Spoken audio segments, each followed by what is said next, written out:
pessoal. Sou o Samuel, acho que todo mundo aqui me conhece. Se não me conhece, tudo bem. Sou membro do CEP, na verdade. Eu trabalho muito com a Flávia na questão da mídia. E sou membro aqui da primeira igreja do Batista do Pará também.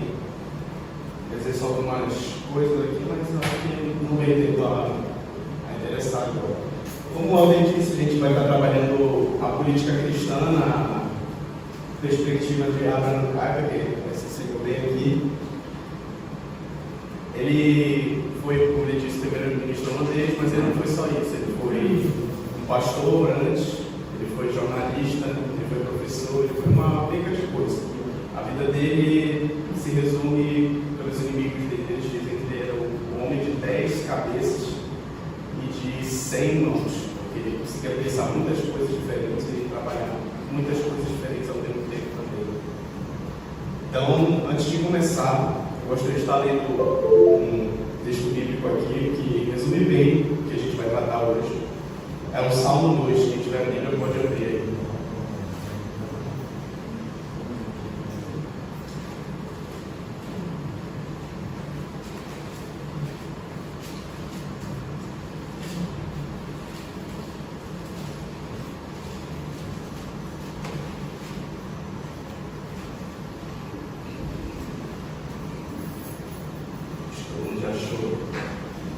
Assim diz a palavra do Senhor, o reinado como juízo de Deus.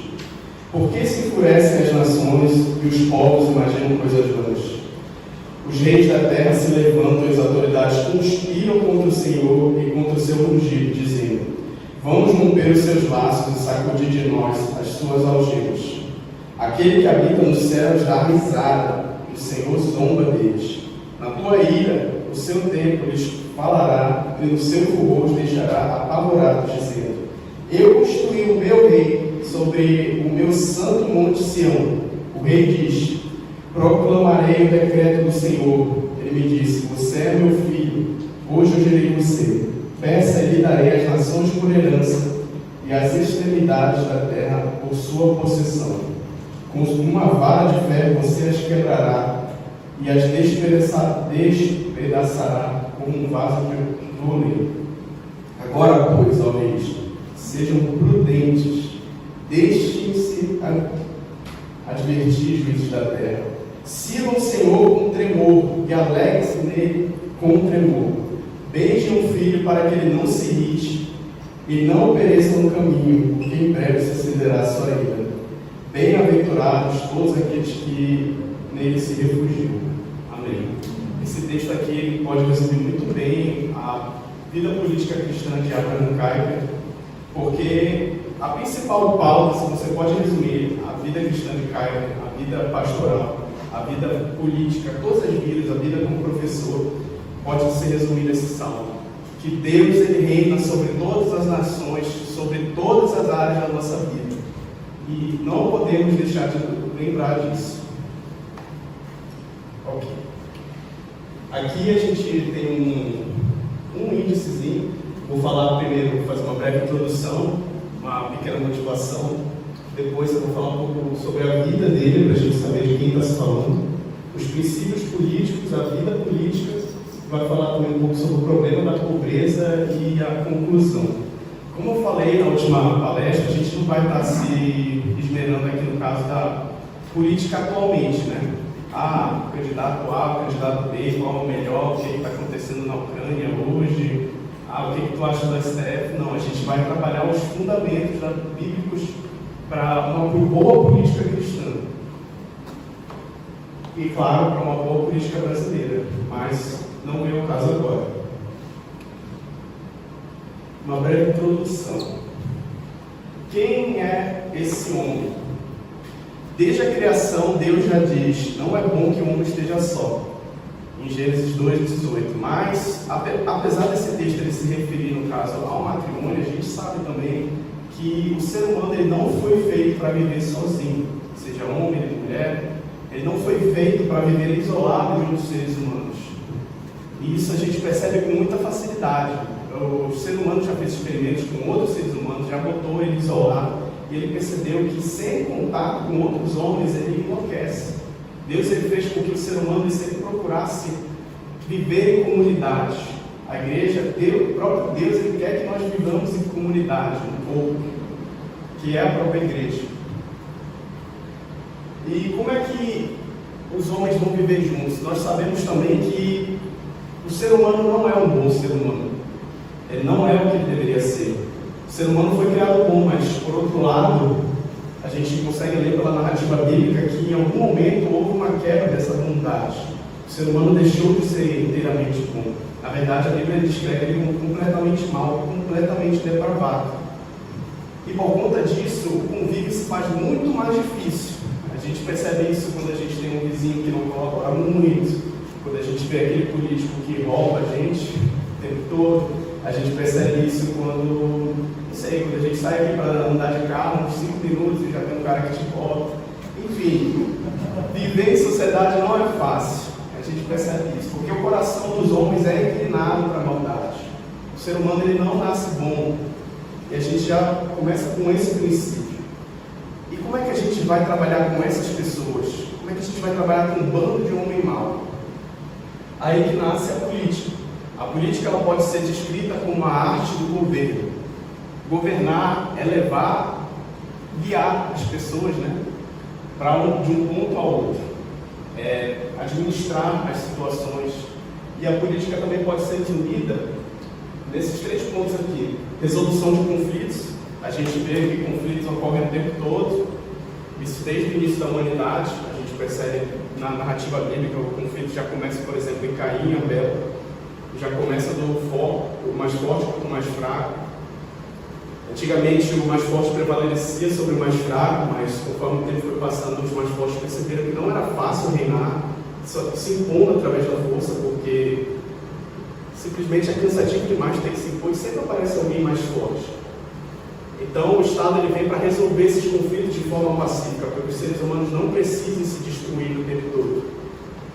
Outra coisa que o Estado, a arte da política né, vai tratar é a tomada de decisões. Como é que o ser humano ele vai decidir para onde a sociedade toda vai? Como é que, de que forma, que rumos eles vão tomar, o porquê que eles vão fazer isso? E também vai tratar do jogo de poder. Quem é que vai nos representar? Quem pode nos representar?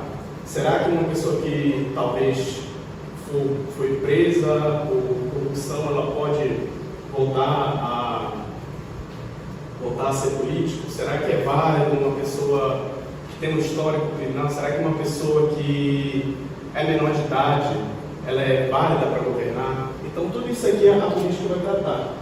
E a política ela se dá através do Estado, que é um mecanismo regulador da nossa convivência.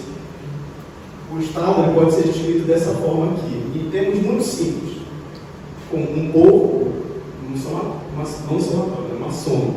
Um povo um território junto com diversas leis. A gente tem uma coisa do Estado de Israel na Bíblia. O povo são os hebreus, o território é o território da Palestina e as leis é a própria Bíblia, né, da Antiga Aliança, do Pentateuco. E de tempos em tempos a gente não pode confundir Estado com governo. O Estado é essa soma aqui que eu demonstrei, e o governo é aquele momento, aquele recorte no tempo em que você encontra certos governantes, algumas pessoas em posição de liderança, para poder escolher para onde as coisas vão, o rumo da nação. E se tratando de antigamente nós tínhamos no passado estados absolutistas e estados religiosos. Antigamente o poder ele era todo centrado numa única figura, geralmente. Por exemplo, reis. Os reis eles tomavam unilateralmente, muitas vezes, a gente sabe que várias pessoas influenciavam, mas no final, quem escolhia os rumos da nação era uma única pessoa, que geralmente era um rei. O rei ele também delegava, mas a palavra do rei era lei, a gente chama que a palavra do rei era lei. E também eram estados religiosos, muitas vezes. Então, a religião ela se confundia com o próprio Estado. A gente vai ver no Egito Antigo, por exemplo, e na própria Roma Antiga, até o final da história de Roma, na verdade, a religião se confundindo com a vida pública, porque você vai ver o faraó, no caso do Egito, sendo o próprio Deus. E todas as pessoas dentro daquela nação são obrigadas a honrar aquele Deus. Não havia liberdade de consciência, porque as coisas, o Estado, a lei era autoritária e se impunha sobre as pessoas. Em Roma isso também acontecia. A gente vê aqueles episódios, na Bíblia mesmo, no Novo Testamento, de que as pessoas tentavam encurralar o próprio Senhor Jesus Cristo. Chegavam para ele e falavam, davam aquela moeda lá, Senhor, nós devemos pagar imposto, que era uma arapuca para pegar Jesus. Aí Jesus ele era muito esperto e fala, dá de César que é César, dá a Deus que é de Deus. Mas o que os judeus eles pretendiam? Se Jesus dissesse que não precisava pagar imposto, ele estava desafiando César. A Palestina naquela época era quem comandava naquela região, e desafiar César era pedir para morrer. E se ele dissesse que sim, ia desafiar os próprios judeus, que iam ficar com raiva. As pessoas acreditavam que Jesus era o Messias que ia reinar nessa terra. E hoje, qual o cenário de hoje? Nós temos estados democráticos, a gente encontra povos inteiros se reunindo para tomar decisões. Não é tomada de forma unilateral. As pessoas elas dividem o poder entre si, as tarefas são bem delegadas, os limites do poder são bem limitados. O poder não é mais centralizado, que a gente chama, mas ele é dividido, ele é distribuído. Porque as pessoas perceberam que isso era problema para a administração, isso também irritava as pessoas, isso era muito problemático. E também, ao mesmo tempo, nós temos os estados seculares. São estados não necessariamente ateus, são estados, muitas vezes, que são laicos, alguns são laicistas, em que várias religiões conversam entre si de forma democrática. Mas, infelizmente, hoje em dia a democracia ela se corrompeu. O que era antes uma democracia de liberdade, a gente percebe que, ao invés de se torna uma ditadura da maioria. As pessoas, a maioria, decide sobre os poucos indivíduos. Então a liberdade ela fica restrita para aqueles que são discordantes. E a gente também tem uma questão de relativismo. Tem várias opiniões em debate público, no espaço. A gente percebe pessoas com opiniões discordantes o tempo todo, interagindo. A gente percebe que as pessoas não acreditam mais em absolutos morais. Então, o que é a sua religião? Por que você está falando isso para mim? Isso aqui para mim não vale nada. A minha verdade é outra, eu não acho isso. O que importa é o amor. Então, cada um escolhe o que quer acreditar, e isso gera muito atrito. E é até irônico, porque as pessoas que pregam o relativismo, elas são as primeiras pessoas, inclusive, a criticar os outros. Eles não creem em verdades absolutas, eles não creem que existe uma verdade única, mas ao mesmo tempo elas criticam quem tem uma opinião diferente. Isso é completamente coerente. E isso acaba sendo problemático para nós cristãos.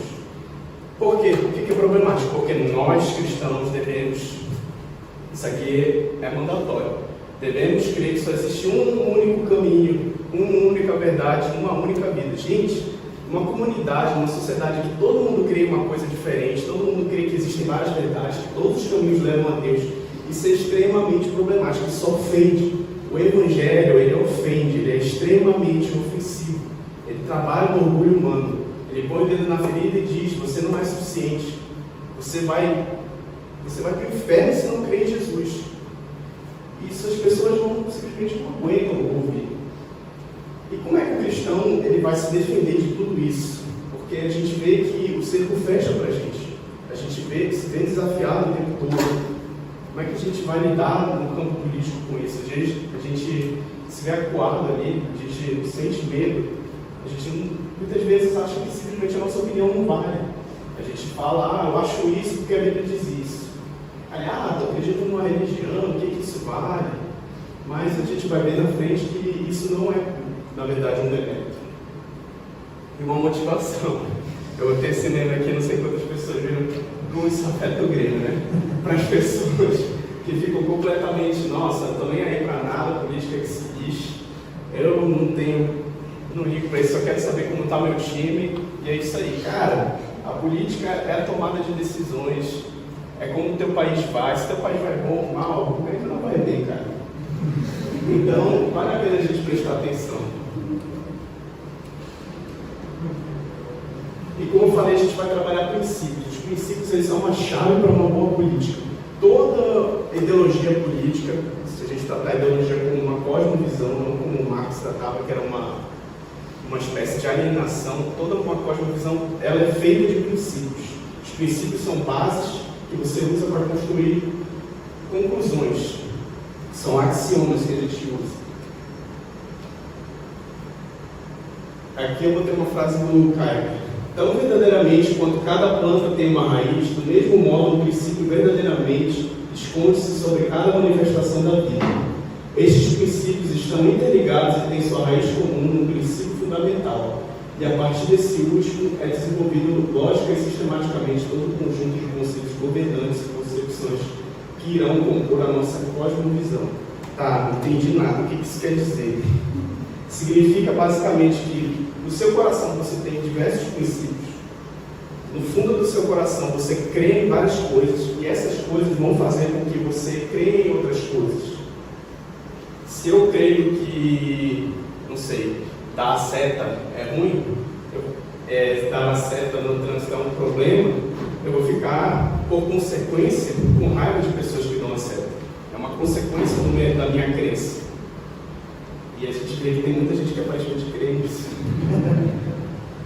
Mas vamos trabalhar então a vida desse homem aqui, rapaz, não sei que foi um grande homem de Deus. E a gente vai poder ver como é que ele aplicou diversos princípios na vida dele, tanto para a questão como pastor, como escritor, como acho que 10 milhões de coisas que ele fez ao mesmo tempo.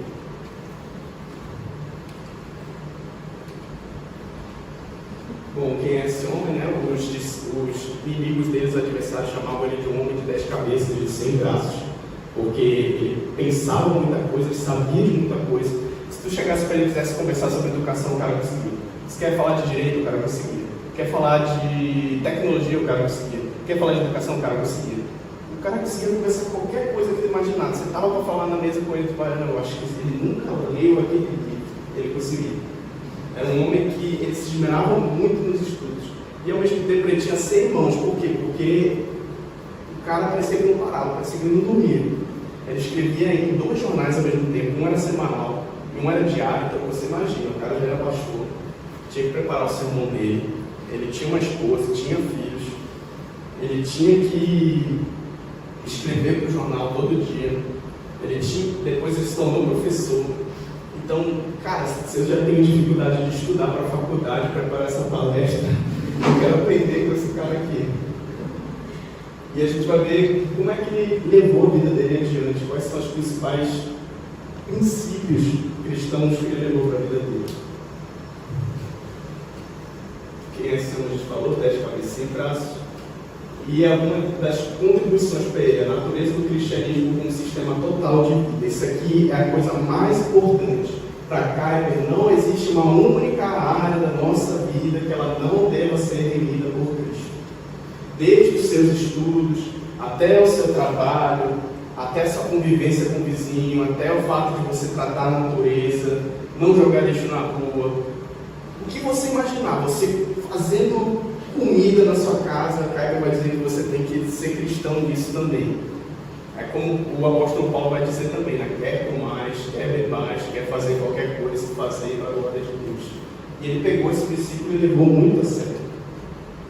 O senhorio de Cristo sobre toda a vida, como já dito, né? A centralidade do coração para a nossa existência, ou seja, o que nós cremos é o que nos faz pessoas, não pessoas, né? Mas faz quem nós somos, o que nós cremos. São os pedaços de leste que usam para construir a nossa pessoa. O coração aqui, no caso, é o coração na perspectiva bíblica, que é o centro das afeições, da cognição e de tudo mais.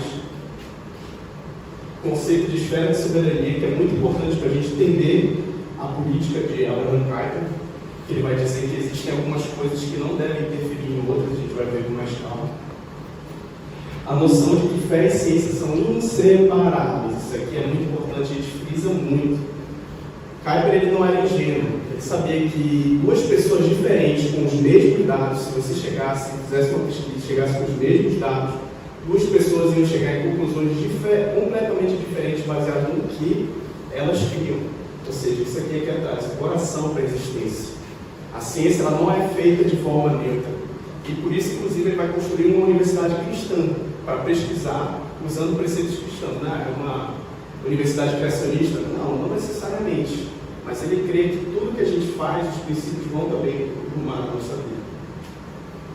A importância de reconhecer o humanismo como um aliado. Isso aqui é um pouco polêmico, mas no campo político, o Kuyper, ele diversas vezes ele se aliou com alguns católicos para poder conseguir fazer passar algumas coisas, por exemplo, no Congresso, que foi de muita importância para a Holanda, inclusive, por exemplo, o voto feminino, a questão de leis trabalhistas mais justas, etc. O histórico de enfrentamento no humanismo circular, que é os princípios do mundo, e também o engajamento com a questão do Islã. Isso aqui a gente tinha até esquecido, antes da pandemia, todo mundo estava preocupado com o Islã, parece que a pandemia veio, todo mundo esqueceu dessa questão. Mas desde essa época, Kuyper ele já se preocupava com isso, porque ele via que o islamismo era um verdadeiro opositor à fé cristã desde aquela época, desde os anos 1800. Porque o Islã, ele historicamente foi muito influente. A gente sabe esses números que a gente usa por aqui o tempo todo. Sinto lhes informar, mas isso aqui é coisa dos árabes.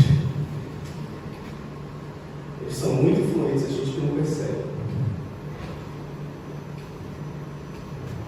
Aqui a religião cristã como verdadeira e eficiente resposta para o problema da questão social. Ele vai dizer que os princípios cristãos são suficientes.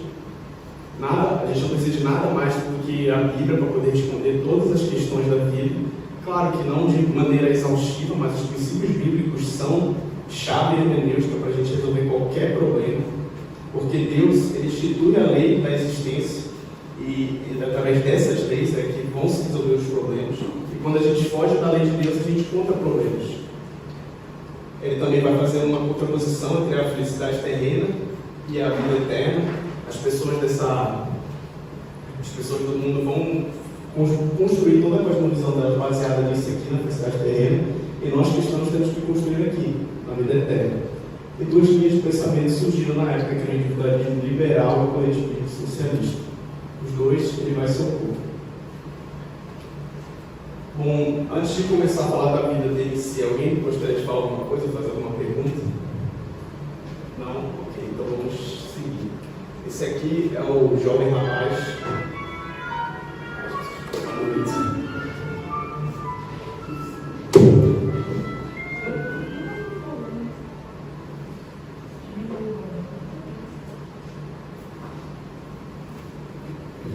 Número particular ainda, cara de pau. Enfim, ele nasceu de uma família humilde em 1837. Ele não é um homem abastado. Ele nasceu no interior da Holanda, uma cidade bem simples, que era uma cidade pacata e bem conservadora. Era uma cidade extremamente reformada, apesar de que na época o liberalismo teológico já estava começando a saltar as igrejas. A cidade onde ele nasceu era uma cidade muito conservadora. O pai dele era pastor, a mãe dele era governanta e pedagoga. Isso aqui com certeza influenciou na vida dele, tanto o pai quanto a mãe. O pai porque ele vai seguir a carreira de teólogo, e a mãe porque ele sempre se esmerou muito nos estudos. E na época em que ele nasceu havia um avivamento evangélico no país. O contexto, basicamente, que ele nasceu era de desilusão com o secularismo. As pessoas estavam cansadas de viver uma vida sem sentido, então elas começaram a procurar por experiências religiosas que fossem dar sentido à vida. Nenhuma pessoa que é sã o suficiente, ela consegue viver com niilismo para sempre. Aquele vazio, aquela falta de sentido para a vida. E as pessoas começaram a procurar respostas na Bíblia mesmo. E por conta disso, encontrou-se um avivamento naquele país. E diferentes formas surgiram para interpretar o avivamento. Algumas pessoas interpretaram com repulsa, outras interpretaram com euforia. Os mais conservadores, alguns foram com repulsa, porque, nossa, isso é muito estranho, um avivamento do nada. Não sei, não estou gostando disso não. A euforia, nossa, Deus está levantando a Holanda de novo, um país extremamente reformado, agora a Holanda vai. A havia aquelas pessoas também que viam o equilíbrio, né? E, infelizmente, o liberalismo teológico também veio e Kuyper foi sequestrado pelo próprio liberalismo teológico, infelizmente. Isso vai acontecer.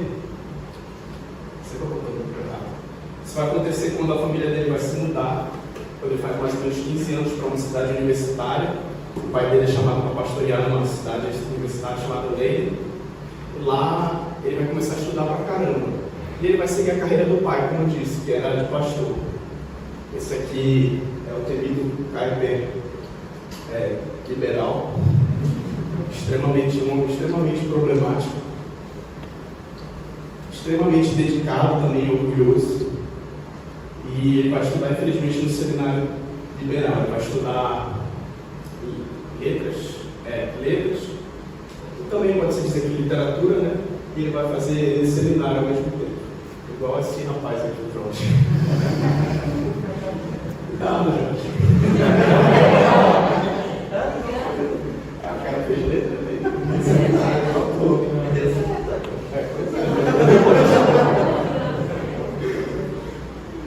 E chegando lá no seminário, infelizmente o que ele encontra é uma igreja morta. Eram pessoas que viam a Bíblia com lentes de ciência o tempo todo, que não criam numa igreja viva, não criam em comunhão dos santos, não criam em nada. A igreja basicamente era chegar lá, fazer lá, cantar, ler a Bíblia lá, ler a Bíblia também de forma errada, dizendo, por exemplo, que Jesus não multiplicou o pão, Jesus ele tocou no coração das pessoas e fez com que as pessoas distribuíssem comida escondida.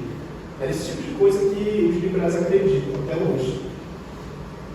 Então, uma pregação extremamente insossa e completamente demoníaca também. E ele vai ser influenciado por isso. Ele vai ver, nossa, se isso aqui é vida de cristão, eu não quero ter para mim não. A ciência é tudo que importa para a minha vida, a ciência dá resposta para tudo, então eu vou ler a Bíblia com as lentes da ciência.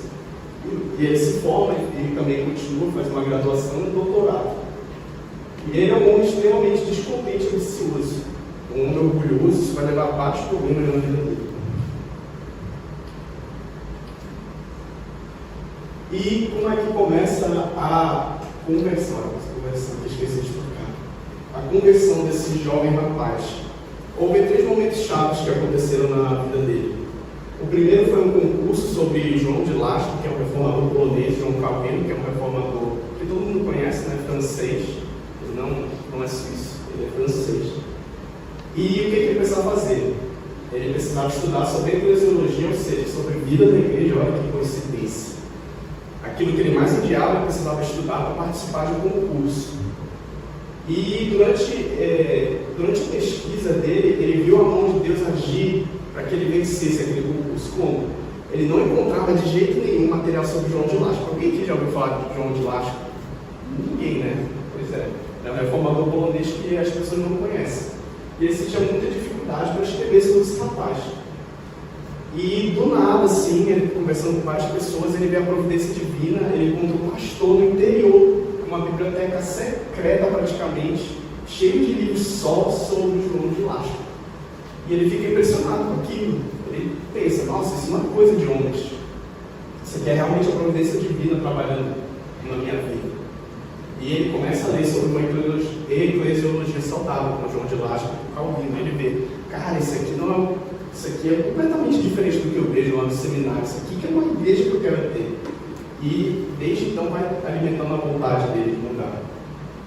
Outra coisa que ele vence esse concurso, mas ele tem uma tremenda crise de burnout. Por conta disso, ele ficou meses e meses e meses estudando. Ele fez um livro só para esse concurso de 800 páginas, só sobre eclesiologia. Outra coisa foi um romance que a noiva, no caso, dele deu para ele, que ele se identificou muito com o personagem, que é um personagem cristão, que ele era extremamente sacrificial, e aquela literatura cristã mexeu muito com o coração dele. E tinha um outro personagem, o protagonista, que era extremamente orgulhoso, e ele se viu naquele homem orgulhoso e admirou o homem que era humilde. Deus está trabalhando no coração dele também nisso. E finalmente, quando ele se forma, ele vai ser pastor no interior extremamente conservador, que vai trabalhar muito no coração dele. É um povo simples, muitos eram doutrados, mas o povo era muito ortodoxo, conhecia a Bíblia de cabo a rabo e orava muito. E quando o pessoal da igreja ficou sabendo que chegou um liberal da igreja, não teve como. O pessoal sentou, era joelho todo dia, oração para aquele pastor, oração. E na época a Caipa já estava aberto para a conversa. Então toda vez que ele se reunia em reunião de oração, o coração dele ia sendo trabalhado. Então uma igreja unida e forte, baseada na verdadeira palavra de Deus, consegue vencer qualquer liberalismo teológico. E ficou esse embate até que chegou um dia que ele se converteu verdadeiramente. Ele viu o problema na vida dele. Nessa cidade ele pastoreou por 4 anos, ele se converte lá, depois ele mudou para uma cidade maior, universitária, ele foi chamado para ser pastor numa cidade maior, e lá ele começa a desejar por uma reforma nas igrejas da Holanda, porque a igreja da Holanda, na época, era uma igreja estatal. Quem escolheu os ministros das igrejas era o próprio Estado. Então, se chegasse um rei que era liberal, ele simplesmente trocava os pastores conservadores e botava pastores liberais. Isso é extremamente problemático, ele via isso. Ele foi vítima disso. Ele foi o próprio algoz, muitas vezes. E depois ele se muda para Amsterdã, onde ele começa a escrever nos jornais, e onde ele finalmente rompe com a Igreja Nacional e começa a trabalhar na política, porque ele viu que não tinha jeito.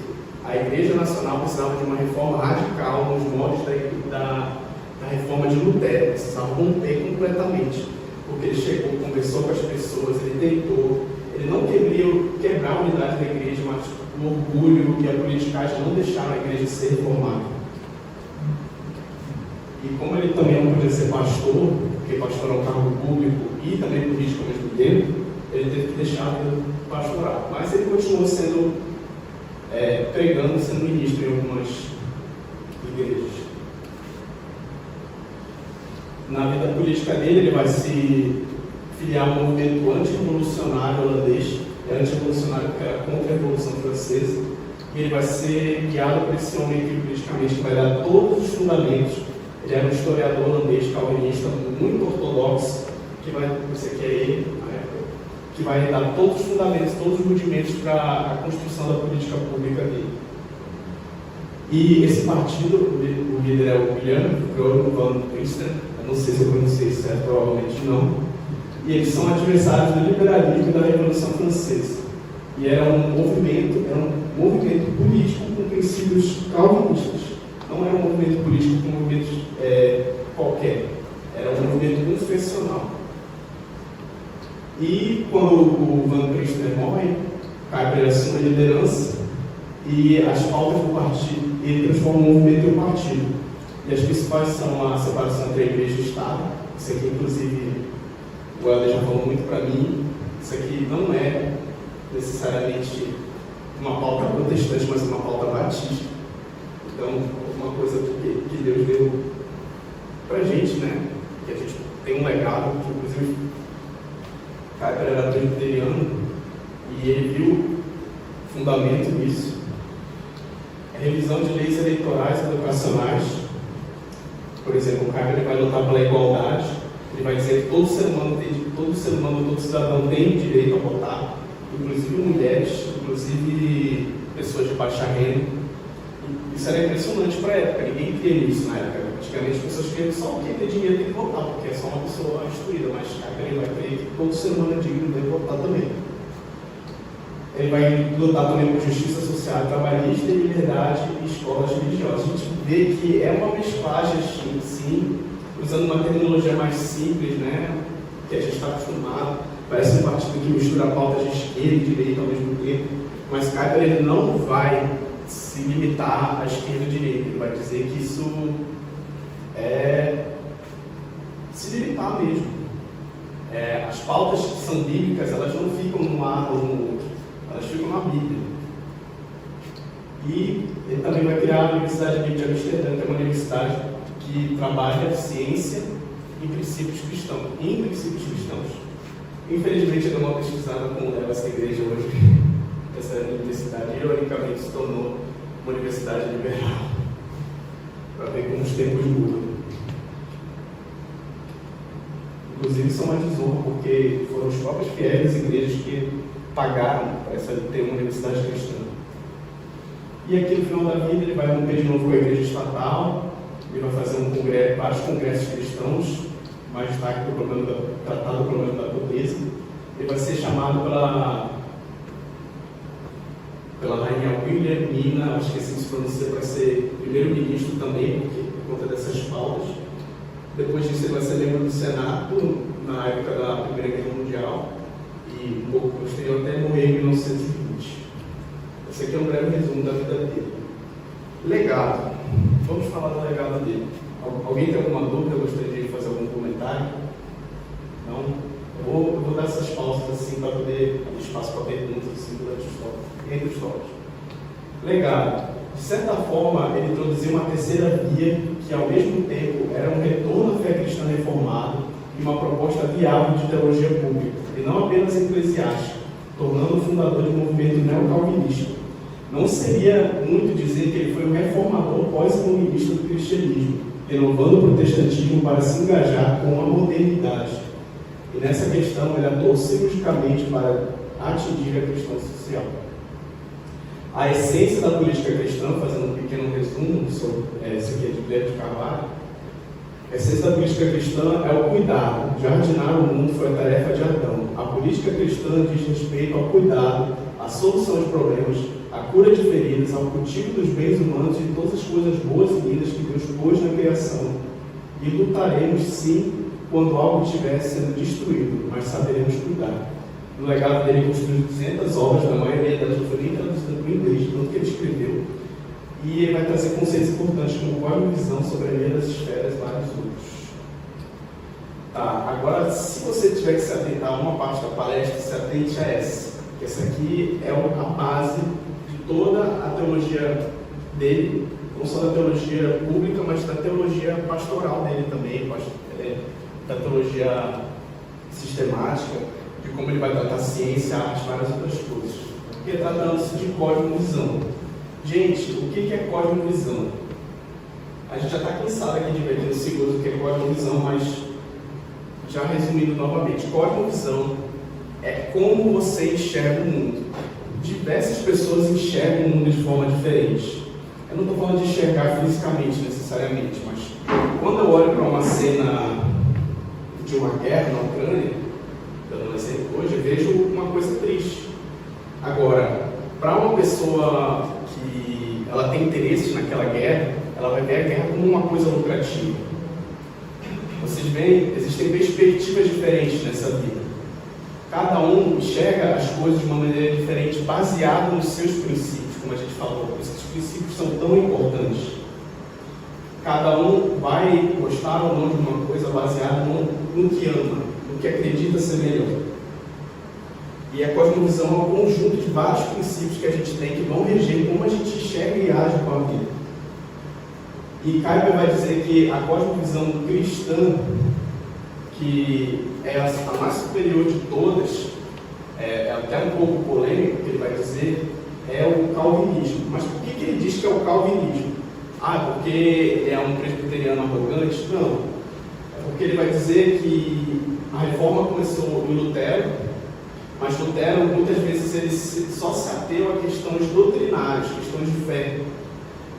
Ele vai dizer que Lutero começou a reforma e Calvino terminou a reforma, ele completou a reforma. Por quê? Porque Calvino ele vai fazer escritos sobre vida cristã, ele vai falar sobre comércio, Calvino vai falar sobre relações públicas, Calvino vai falar sobre política.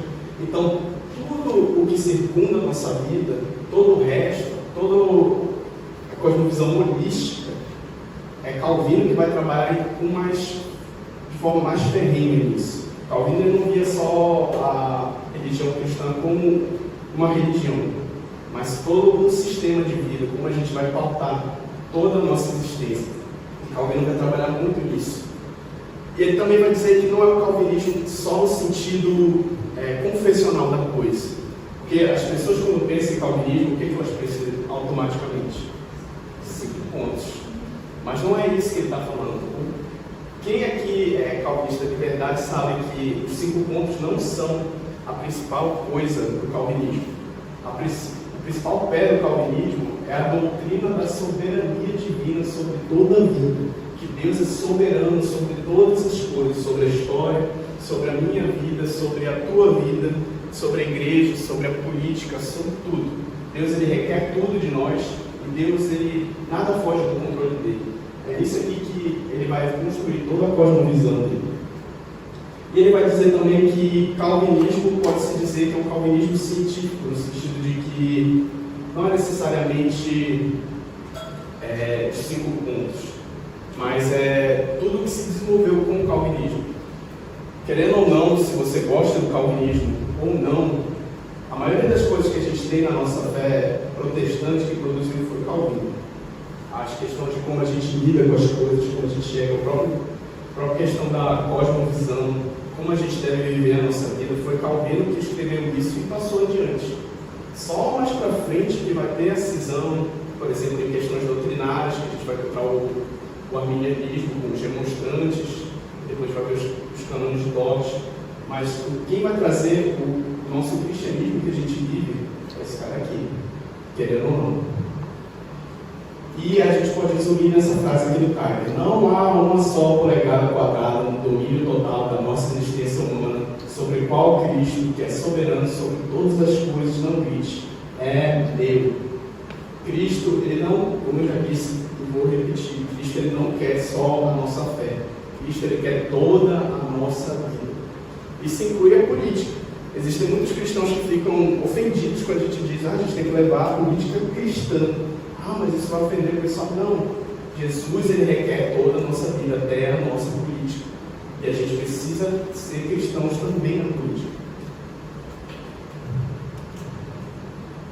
O objetivo de Kuyper não era estabelecer uma teocracia cristã. Então ele não vai querer, por exemplo, voltar para Israel com as leis do Pentateuco e tal, construir uma sociedade baseada em juízes ou em um rei. Não vai querer isso.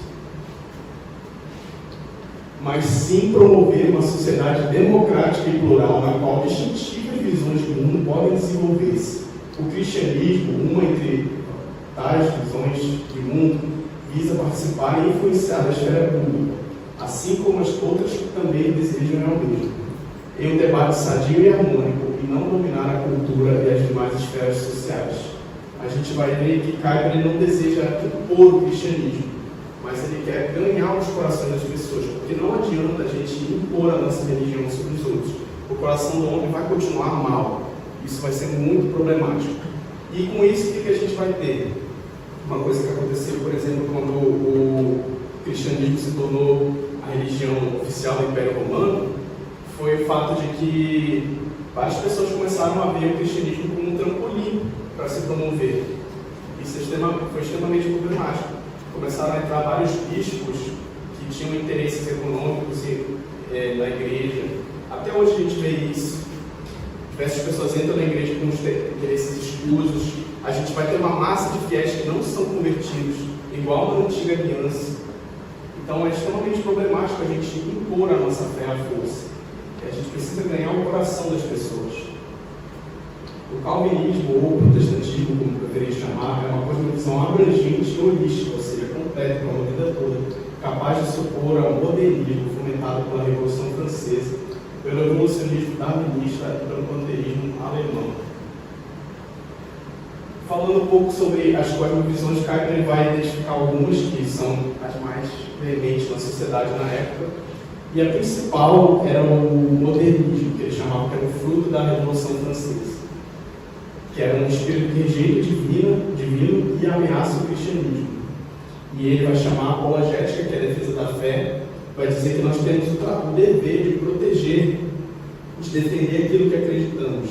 E nós temos que nos opor a visões de mundos contrárias à nossa, através de debates, através da antítese, como a gente vai ver mais para frente. E para isso a gente vai trabalhar com cosmovisões que trabalham com uma apologética que a gente chama de pressuposicionalista, essa palavra é difícil, que vem de pressuposição. Cada ser humano vai, como eu disse, vai pegar e construir coisas a partir do que eles acreditam. Você pode dar o mesmo texto para uma pessoa e as pessoas podem dar opiniões diferentes. Tem uma experiência muito interessante, eu acho que foi o Elber que contou, que uma professora dava para as pessoas texto com palavras aleatórias, cada uma lia o mesmo texto e dizia uma coisa diferente sobre o texto. Eu acho que o texto fala sobre X, a outra dizia que fazia sobre Y. A verdade é que a professora escreveu um monte de palavras aleatórias e não tinha sentido nenhum no texto, mas baseado na vivência das pessoas, elas construíam algum significado para si com aquilo. E a mesma coisa a gente faz com a ciência e com a arte. São as pressuposições que importam. Você pode dar para as pessoas, você pode chegar, cara, olha só, no fundo do mar Vermelho, você vai encontrar a carruagem do faraó. Aí o cara vai chegar, não é bem assim.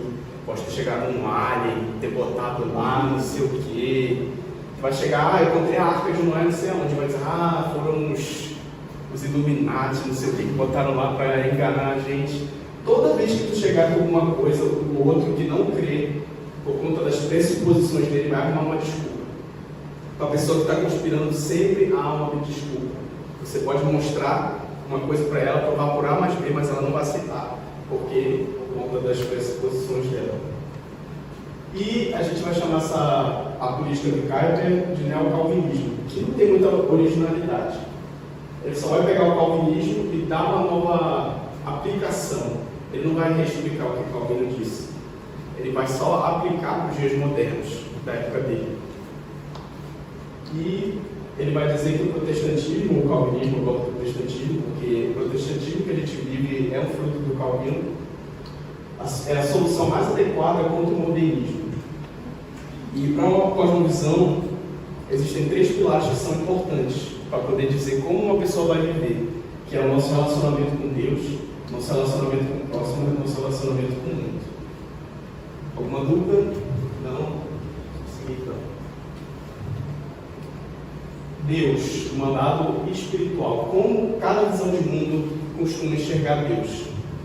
Ele começa falando sobre paganismo, que vê Deus na criatura, paganismo em geral, ou seja, as religiões não cristãs, tirando o islamismo, que ele vai tratar mais tarde. Ele vai falar que são religiões que encontram idolatria, panteísmo e personificação. Ou seja, as pessoas vão idolatrar coisas que não são deuses, vai dizer que o cavalo é uma espécie de Deus, o bezerro é uma espécie de Deus, não sei o quê. Vão ter vários deuses, é um negócio completamente problemático, e por conta disso, eles vão começar a adorar aquelas coisas, vão viver em função daquilo.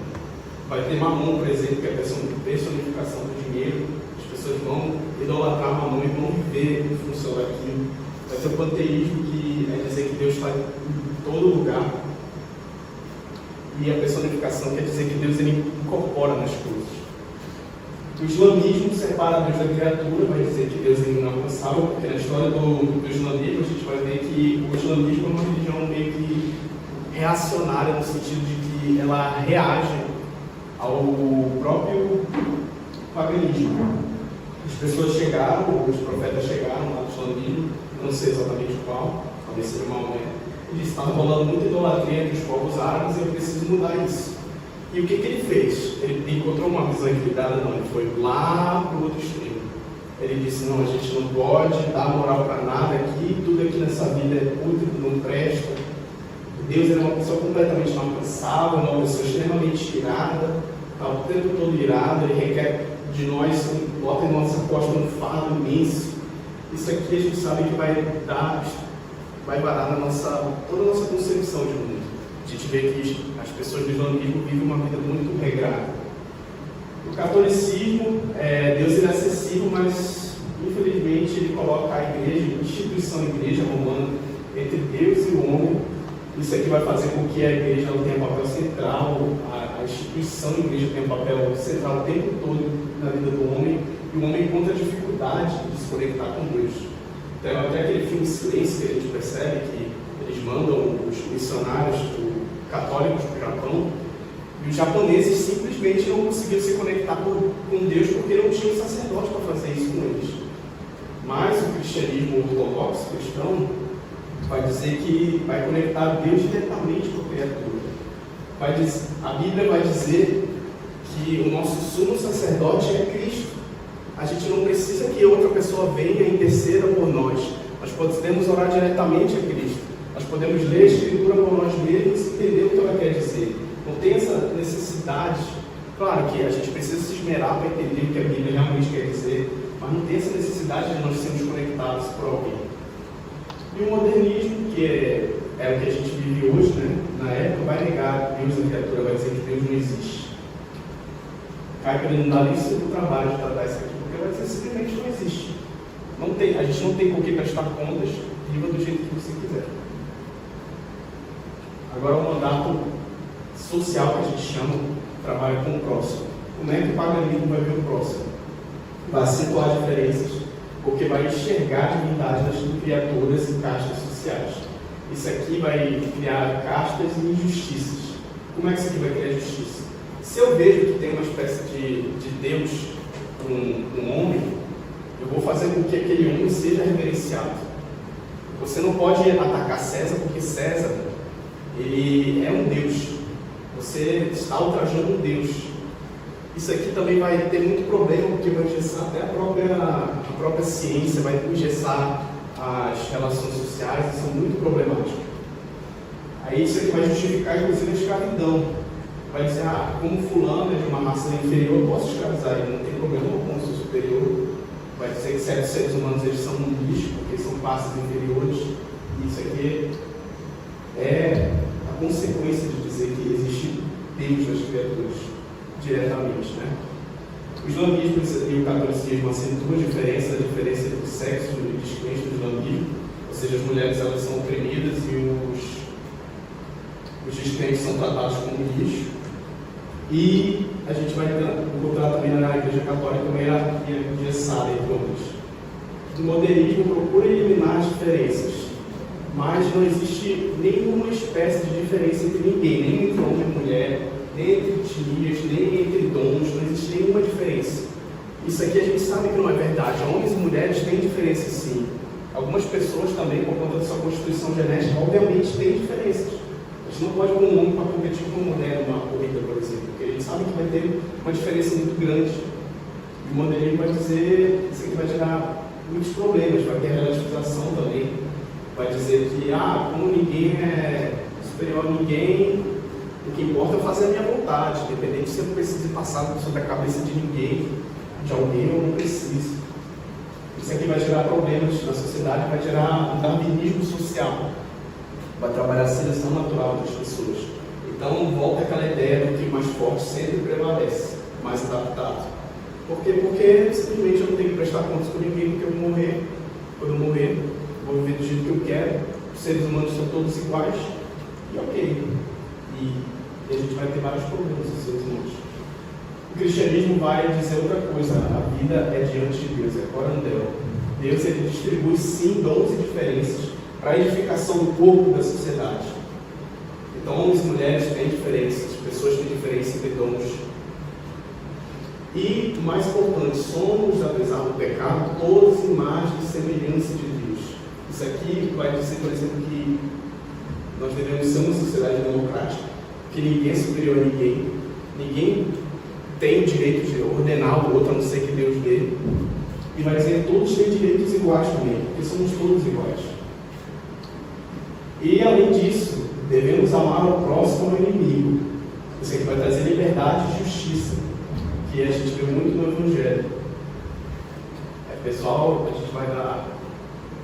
Falta mais um pouco aqui para terminar de falar de televisão, mas a gente vai dar uma pequena pausa agora. Tem uma dúvida? Alguém gostou desse documentário?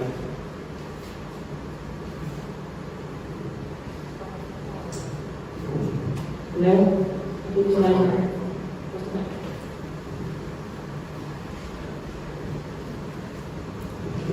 Eu acho que de repente seria interessante esclarecer algo que é muito confundido. Essa palavra calvinismo, que infelizmente acabou tomando corpo e dominando o pensamento reformado enquanto termo, enquanto palavra.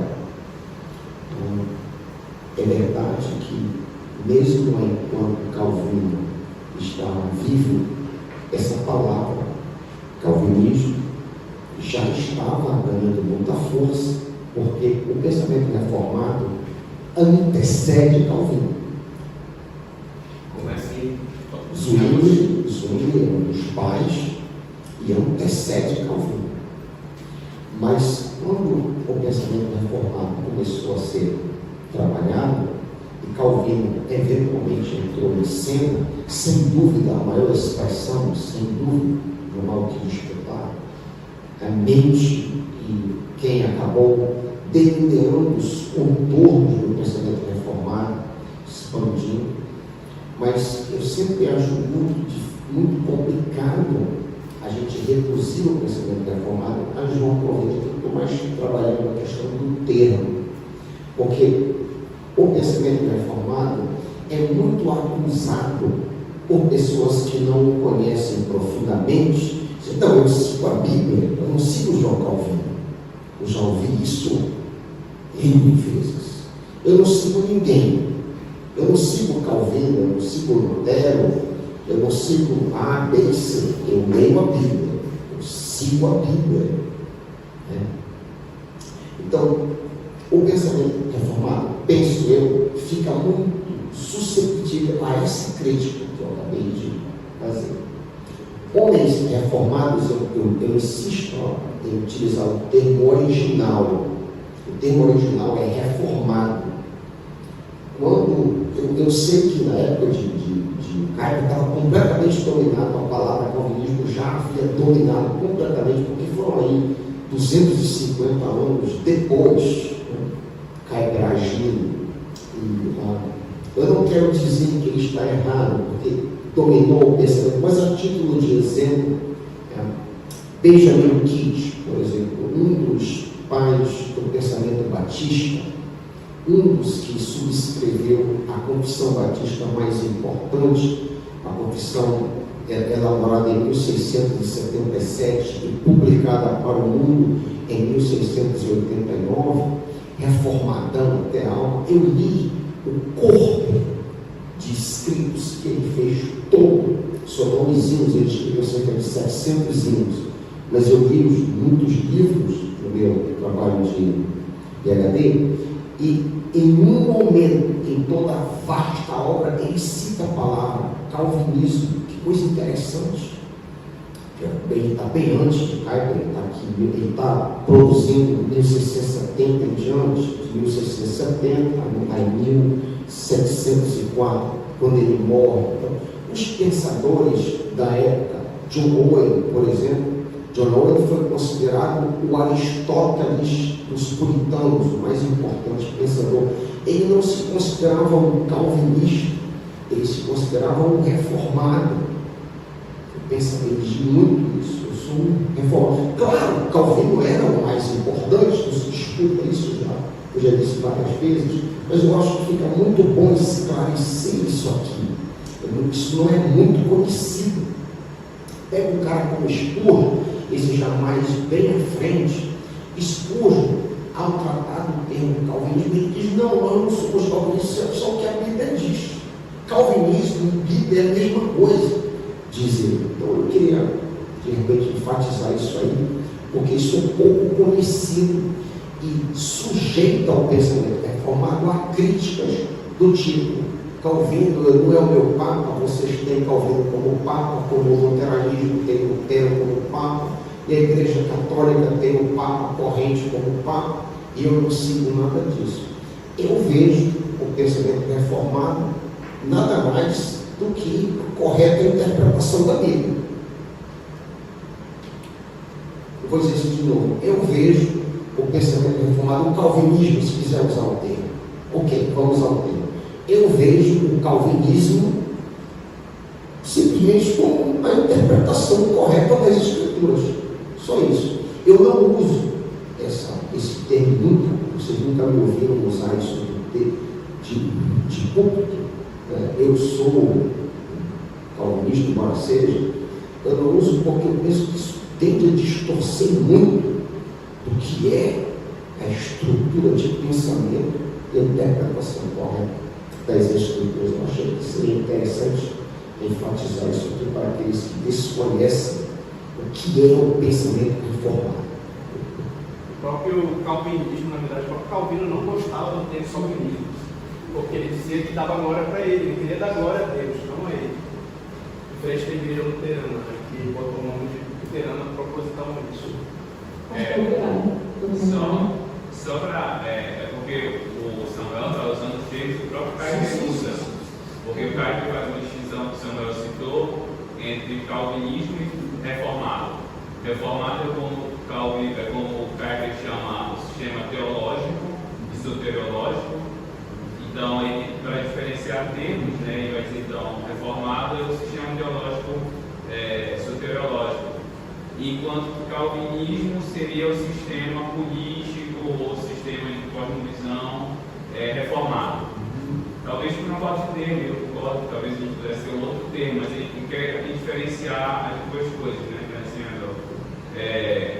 Tem um aspecto teológico importante e tem um aspecto reformado. Beleza, desde que fique claro que isso é uma forma de nomenclaturizar alguma coisa que ele estava querendo, porque o próprio pensamento reformado, como por exemplo Dort, escândalo de Dort, as confissões de fé, Westminster, Savoy, a Confissão Batista, todos os pensamentos não foram definidos, toda essa esse vasto material que surgiu não foi definido à luz do que é calvinismo. Tudo bem, então eu concordo com isso. Recapitulando, a gente viu como é que as cosmovisões, como é que as religiões elas costumam interagir com o mundo. E agora a gente vai voltar a falar agora como as pessoas interagem com o mundo em si. O paganismo a gente vai ver que ele põe em estima demais as coisas do mundo, ou seja, as coisas daqui são muito importantes porque ele vê Deus em tudo, né? Isso é extremamente problemático porque isso vai engessar a ciência, vai engessar a política. Vou dar um exemplo. Se você vê um animal, divindade, você não vai querer mexer com aquele animal. Isso vai ser um problema para os estudos anatômicos daquele próprio animal. Então a ciência fica engessada por causa disso. O paganismo vai criar diversos tabus. Eu não posso mexer com isso, não posso pesquisar porque isso aqui é sagrado. Isso é um problema para o paganismo. E vai engessar várias outras coisas. A arte, eu não posso fazer arte com tal coisa porque é sagrado, isso é problemático. O islamismo vai pôr pouca estima em coisas desse mundo. Por outro lado, ele vai dizer que aqui é totalmente desprezível, então a gente não precisa se importar com aquilo. O importante é eu morrer, eu vou para o paraíso e lá vai ter não sei quantas virgens e tal, aquele paraíso sensual que a gente conhece. Apesar de que o islamismo, eu creio que por ter uma raiz abraâmica, né, isso é uma religião semita, eles têm uma certa estima para o desenvolvimento de arte e de ciência. De arte nem tanto, mas de ciência sim. O romanismo põe a igreja contra o mundo. O Kuyper chama o catolicismo de romanismo. Ele vai dizer que a igreja precisa dominar, que ele é da Idade Média, sequestrar as coisas dele e impor, dominar sobre aquilo de maneira mecânica, não de maneira orgânica. Então, a gente sabe que tem aqueles vídeos da ciência, mas você não pode pesquisar tal coisa porque isso é sagrado, você não pode dizer isso porque isso aqui vai contra a Bíblia. Nunca tenta conciliar as coisas. E a gente vai ter um mundo, uma igreja que é uma mistura de crentes e descrentes, porque todo mundo é forçado a ter a mesma religião, igual a antiga aliança. Na nova aliança, por outro lado, a gente não encontra uma congregação. Claro que na igreja visível a gente vê uma congregação de crentes e descrentes, mas a igreja de verdade é formada só por crentes. E na perspectiva reformada, no calvinismo, reconhece que Deus criou esse mundo.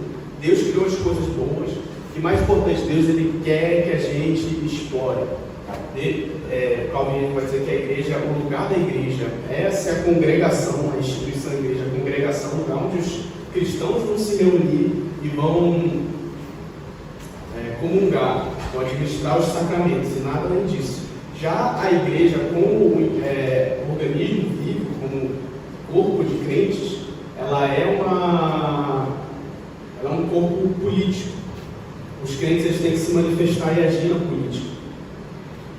E Deus ele ama também a criação dele. Não é um amor salvífico pelos descrentes, como a gente sabe, mas Deus ele ama toda a criação. A gente não precisa ter medo de dizer que Deus ele ama o mundo. Deus ele ama as coisas que ele criou. Deus ele ama as árvores, Deus ama os mares, Deus ama os peixes. Ele ama e ele quer que a gente domine e explore ele de forma positiva. E Deus é o Senhor da história. O mundo ele não foi dado. A gente sabe que o mundo jaz no maligno. Mas quando a gente fala o mundo jaz no maligno, a Bíblia está se referindo ao mundo como um sistema contra Deus. Que quando a Bíblia fala de mundo, ela pode falar tanto do mundo criação, o mundo como as pessoas em geral e o mundo como um sistema contra Deus. Deus ele ama o mundo, que é a criação dele. Ele cuida dessas coisas.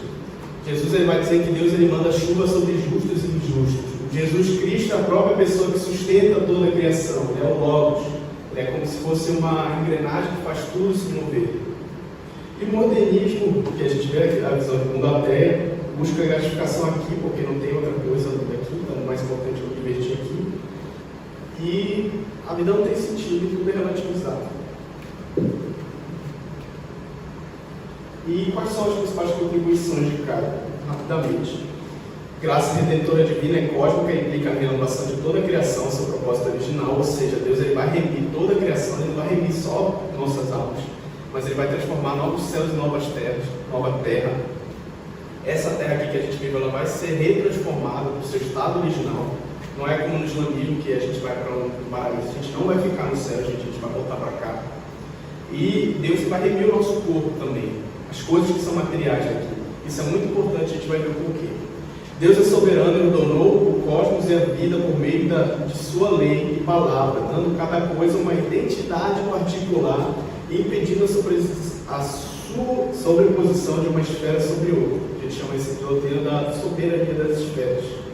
Então, cada coisa tem seu lugar e algumas coisas não podem interferir nas outras. Por exemplo, o Estado não pode interferir na igreja porque Deus não deu a ele esse dever. E outras coisas, o mercado não pode interferir na educação também, por exemplo, porque não é da competência do mercado educar. Deus quer o desenvolvimento da criação ao longo da história por meio da atividade humana, que a gente chama de mandato cultural. Ou seja, Deus, quando ele cria Adão, o que ele bota Adão para fazer? Ele bota para cultivar e guardar o jardim.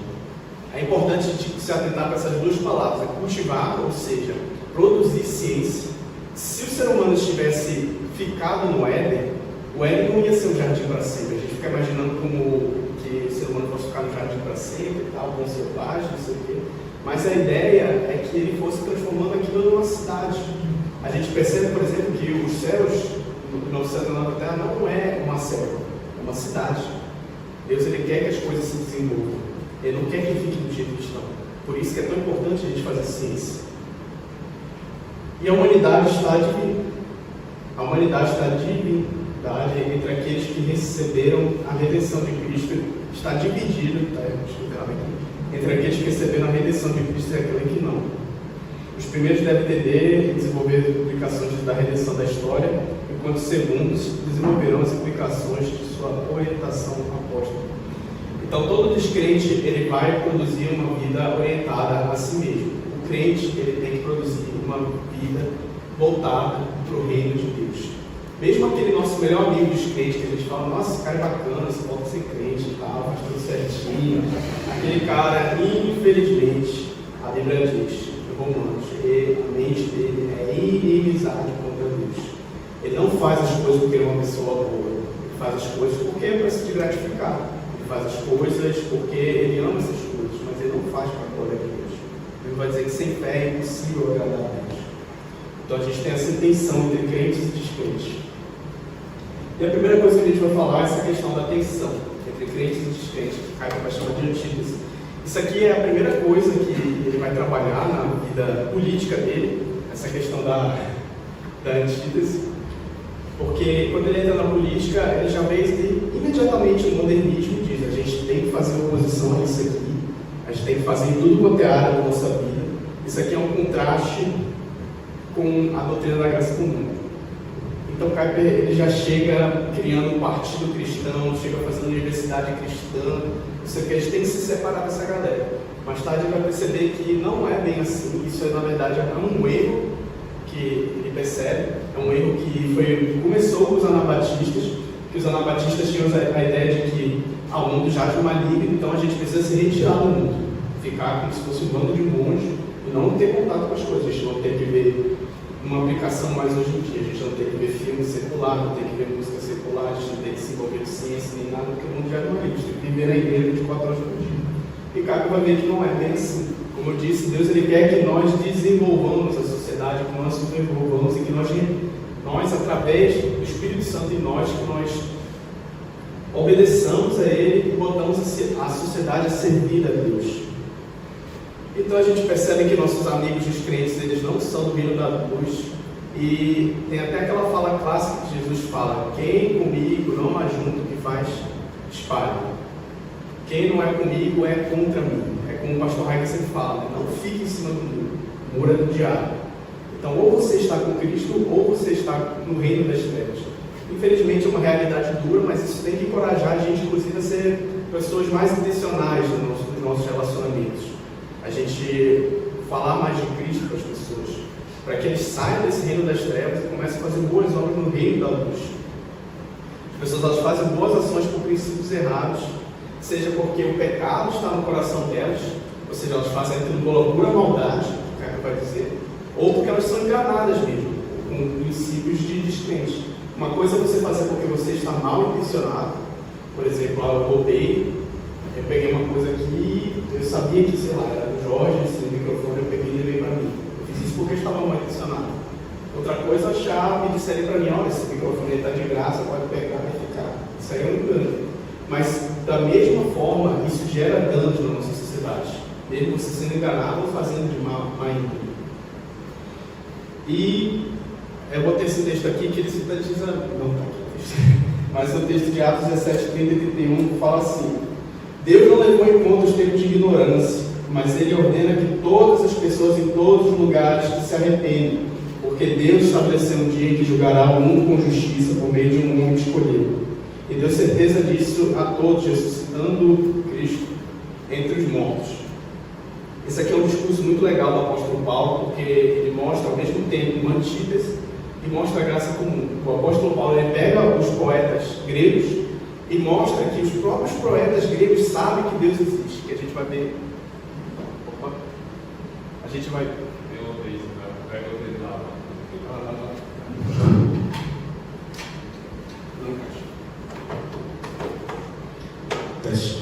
A gente vai ver que Deus ele derrama no coração a noção de que Deus existe.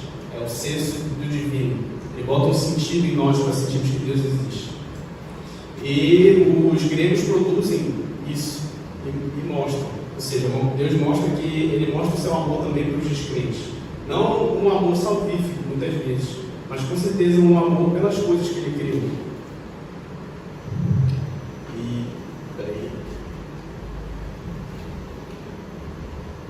E antítese. Quando se trata de assuntos sobre graça especial e embate de princípios, não devemos ter comunhão com os descrentes.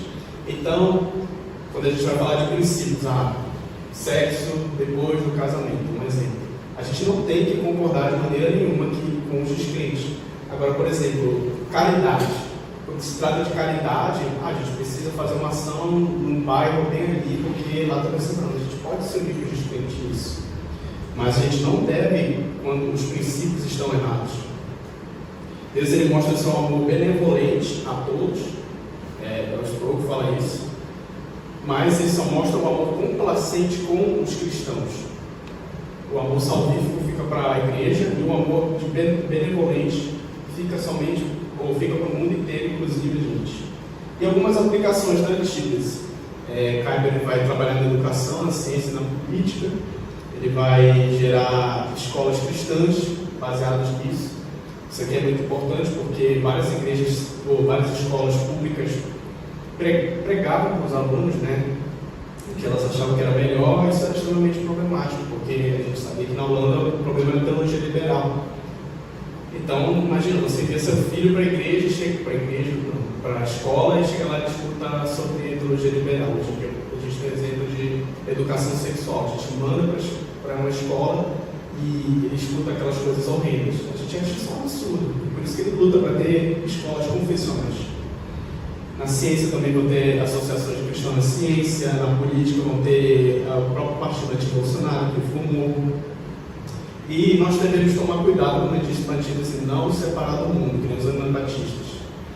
A gente tem que também tomar cuidado para que essa antítese, essa vontade de criar a nossa própria versão, não fazer com que a gente pegue coisas do mundo e tente guiar.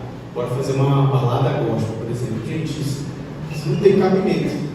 Não dá para. Algumas coisas não tem para redimir. Eu gosto de um exemplo que o Davi deu uma vez. Cara, não tem como eu redimir um prostíbulo, porque ele foi criado com princípios errados desde o início.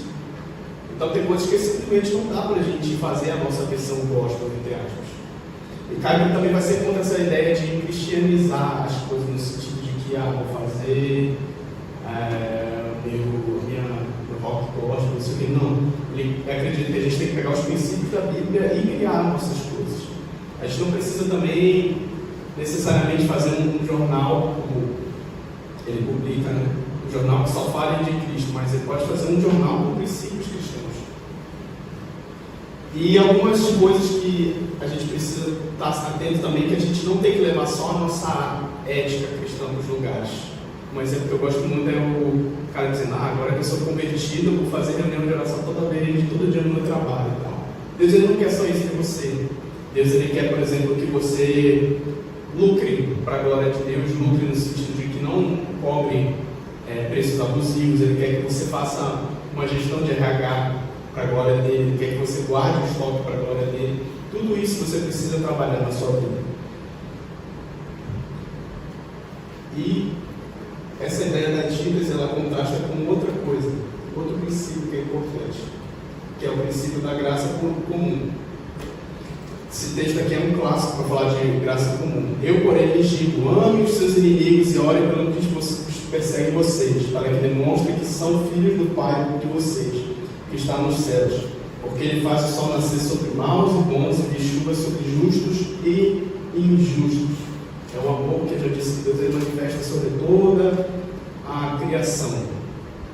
E como é que a gente percebe isso? A gente tem um embate entre a teologia do Kuyper, porque Kuyper, como ele é um calvinista, ele vai acreditar na doutrina da depravação total. O que diz a depravação total? Que não existe uma única área do ser humano que não tenha sido afetada pelo pecado. Nenhuma. Seja na cognição, seja no corpo, seja nas afeições, seja em qualquer outra coisa. Então, como é que a gente pode explicar se o ser humano é todo pecaminoso, o motivo das pessoas fazerem coisas boas, fazerem coisas virtuosas? Kuyper vai dizer, é porque Deus ele dá a graça comum. O texto de Tiago 1,17 vai dizer, toda boa dádiva e todo dom perfeito vem lá do alto, descendo do Pai das luzes, em que não pode existir variação ou sombra de mudança.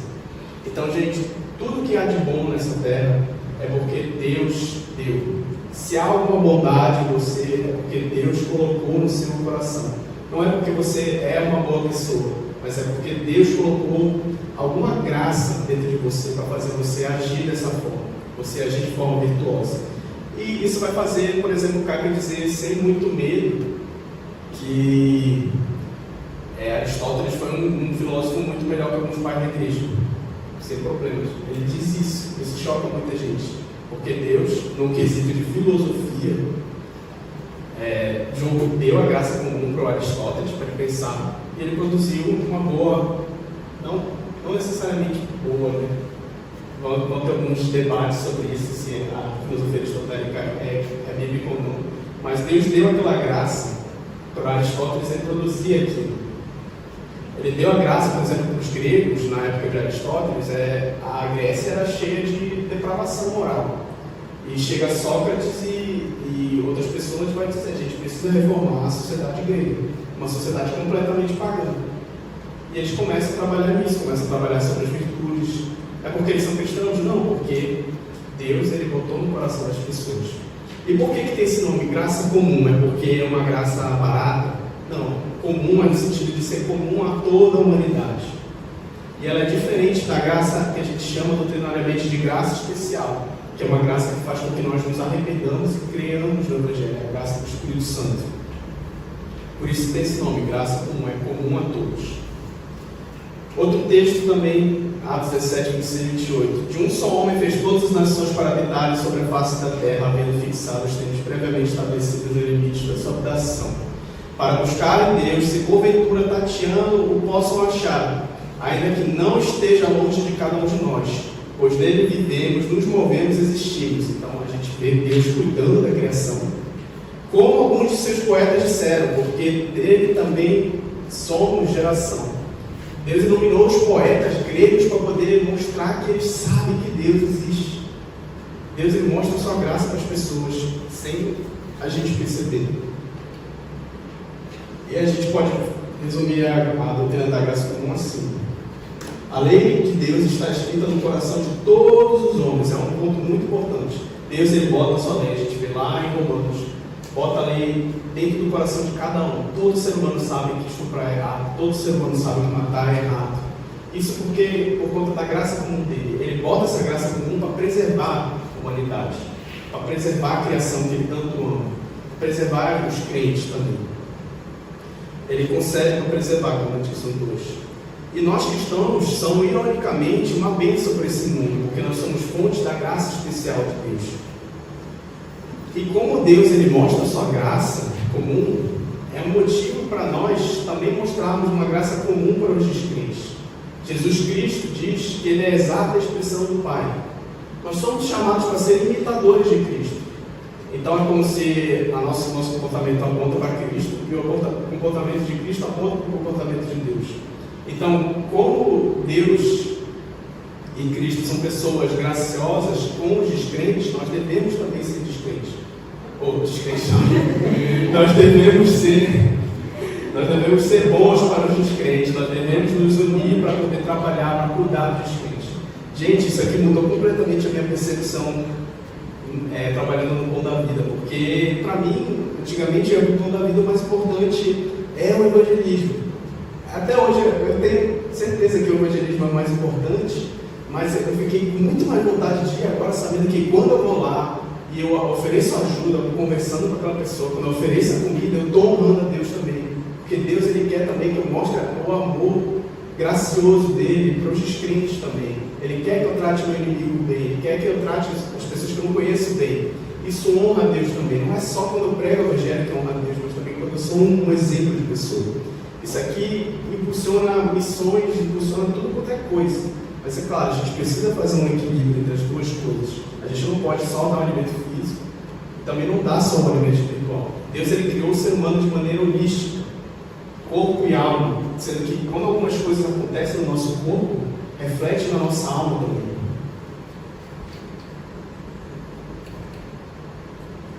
Vou ter duas frases aqui. Quando se trata de assuntos sobre graça comum, o cristão deve ser co-beligerante com os descrentes. Francis Schaeffer disse isso. E toda a verdade é a verdade de Deus. Então, se o cientista ateu, Richard Dawkins, que odeia o cristão, por exemplo, ele acha que uma verdade estudando biologia, aquela verdade não é para a glória de Richard Dawkins, é porque Deus criou e é para a glória de Deus. Então, isso já muda a nossa percepção da ciência. Se uma pessoa acha uma verdade, não é porque aquela pessoa é mais especial que as outras, ou porque Deus não existe, ela achou uma verdade que foi da Deus, não. Deus criou tudo e toda verdade é uma verdade de Deus. E essa doutrina vai fazer com que nós possamos nos aliar com algumas pessoas que não têm a mesma fé que a nossa para trabalhar. Então a gente vai ver na própria carreira do Kuyper, ele vai se aliar com conservadores para poder passar pautas importantes, ele vai se aliar com liberais para passar pautas importantes, ele vai se aliar com, até mesmo algumas vezes, com socialistas para passar pautas importantes. E como é que isso a gente pode aplicar isso para a nossa vida?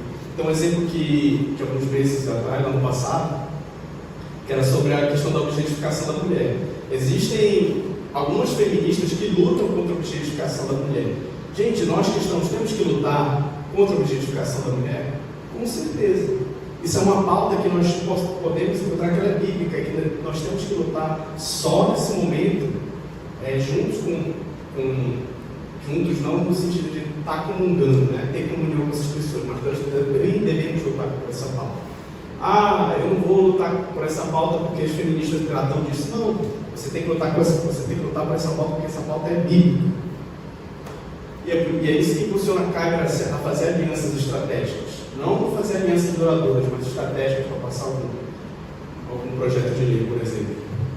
A gente vê que aqui no Brasil a gente tem muito uma politicagem que não trabalha assim.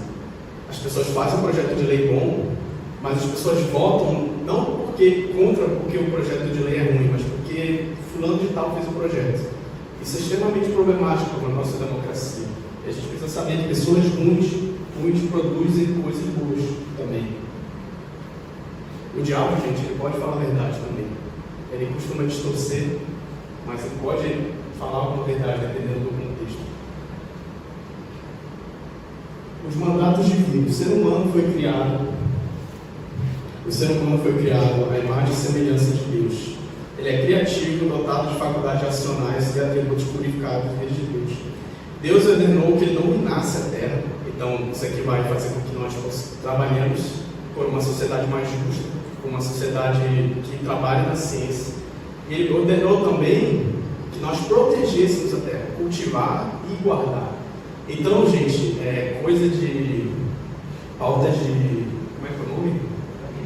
Ambientais, elas não são coisa de descrente, não são coisa de comunista, de essas coisas. Pautas ambientais são pautas bíblicas. A gente precisa saber que quer falar tudo. Qual é o veganismo? O quê? Veganismo. Isso é outra discussão. Outra discussão, a gente pode falar sobre isso depois. Mas Deus, ele permite que a gente coma carne sim, apesar de que... Deus fez com que a gente dominasse sobre os animais, sim. E, inclusive, ele permite que a gente coma. Mas, por exemplo, se a gente olhar para o passado, o ser humano só comia mato. No Éden, o primeiro relato bíblico do ser humano comendo carne é depois do dilúvio. Então, o ser humano passou anos só comendo vegetais. A gente que é relativamente recente isso. Resumo: proteger e servir, cultivar e guardar. A gente tem alguns outros mandatos também, que é espiritual, que é glorificar Deus em tudo que nós fazemos, e social, servir. Graça redentora. Deus, ele criou tudo bom. A gente precisa lembrar que tudo que Deus criou foi bom, só está corrompido pelo pecado. Então nós temos que tomar cuidado com as coisas, nós devemos nos atentar às coisas. Deus, ele vai remir toda a criação, mas é o pecado que contamina as coisas. Deus cria as coisas boas, mas quem perverte somos nós. E nós cristãos somos chamados a redimir através de Cristo essas coisas. E quando Cristo, a gente não vai conseguir redimir tudo. Então, quando Cristo voltar, ele vai redimir todas as coisas. A gente precisa lembrar que o nosso esforço político, muitas vezes, ele vai parecer vão. Mas Caio, ele vai dizer uma coisa importante: o cristão, ele vai fazer, ele obedece a Cristo numa sociedade anticristã, não porque ele vai transformar a sociedade. A transformação pode acontecer? Pode, muitas vezes vai. Mas, em primeiro lugar, a gente tem que fazer o que a gente faz, porque a gente precisa honrar a Deus. Por um motivo de obediência, nós precisamos nos envolver com os descrentes, a gente precisa fazer uma política cristã, a gente precisa pesquisar, a gente precisa fazer tudo. Não por uma questão de que a gente vai vencer. Quem vai vencer é só Cristo. É Deus que vai transformar os céus e a terra, não nós. E a gente sempre tem que lembrar, a nossa esperança não está aqui. Então, quantas vezes a gente vê muitos cristãos que estão extremamente envolvidos na política, mas não têm envolvimento na igreja? Isso é realmente muito problemático, porque mostra que o nosso coração não está nas coisas de Deus, mas está nas coisas da terra. Então, a gente precisa encontrar um equilíbrio. E também a gente precisa saber que todo ser humano é falho por conta do pecado. Então, a gente não precisa pôr toda a nossa esperança em que algum político vai salvar a nação. Deus, ele é o Senhor da história. Então, mesmo que aquele político que a gente goste saia do poder, que ele renuncie, a gente pode descansar tranquilo, porque Deus, ele está conduzindo a história. Não precisamos prestar lealdade a nenhum ser humano. A única pessoa que precisamos prestar lealdade é a Deus.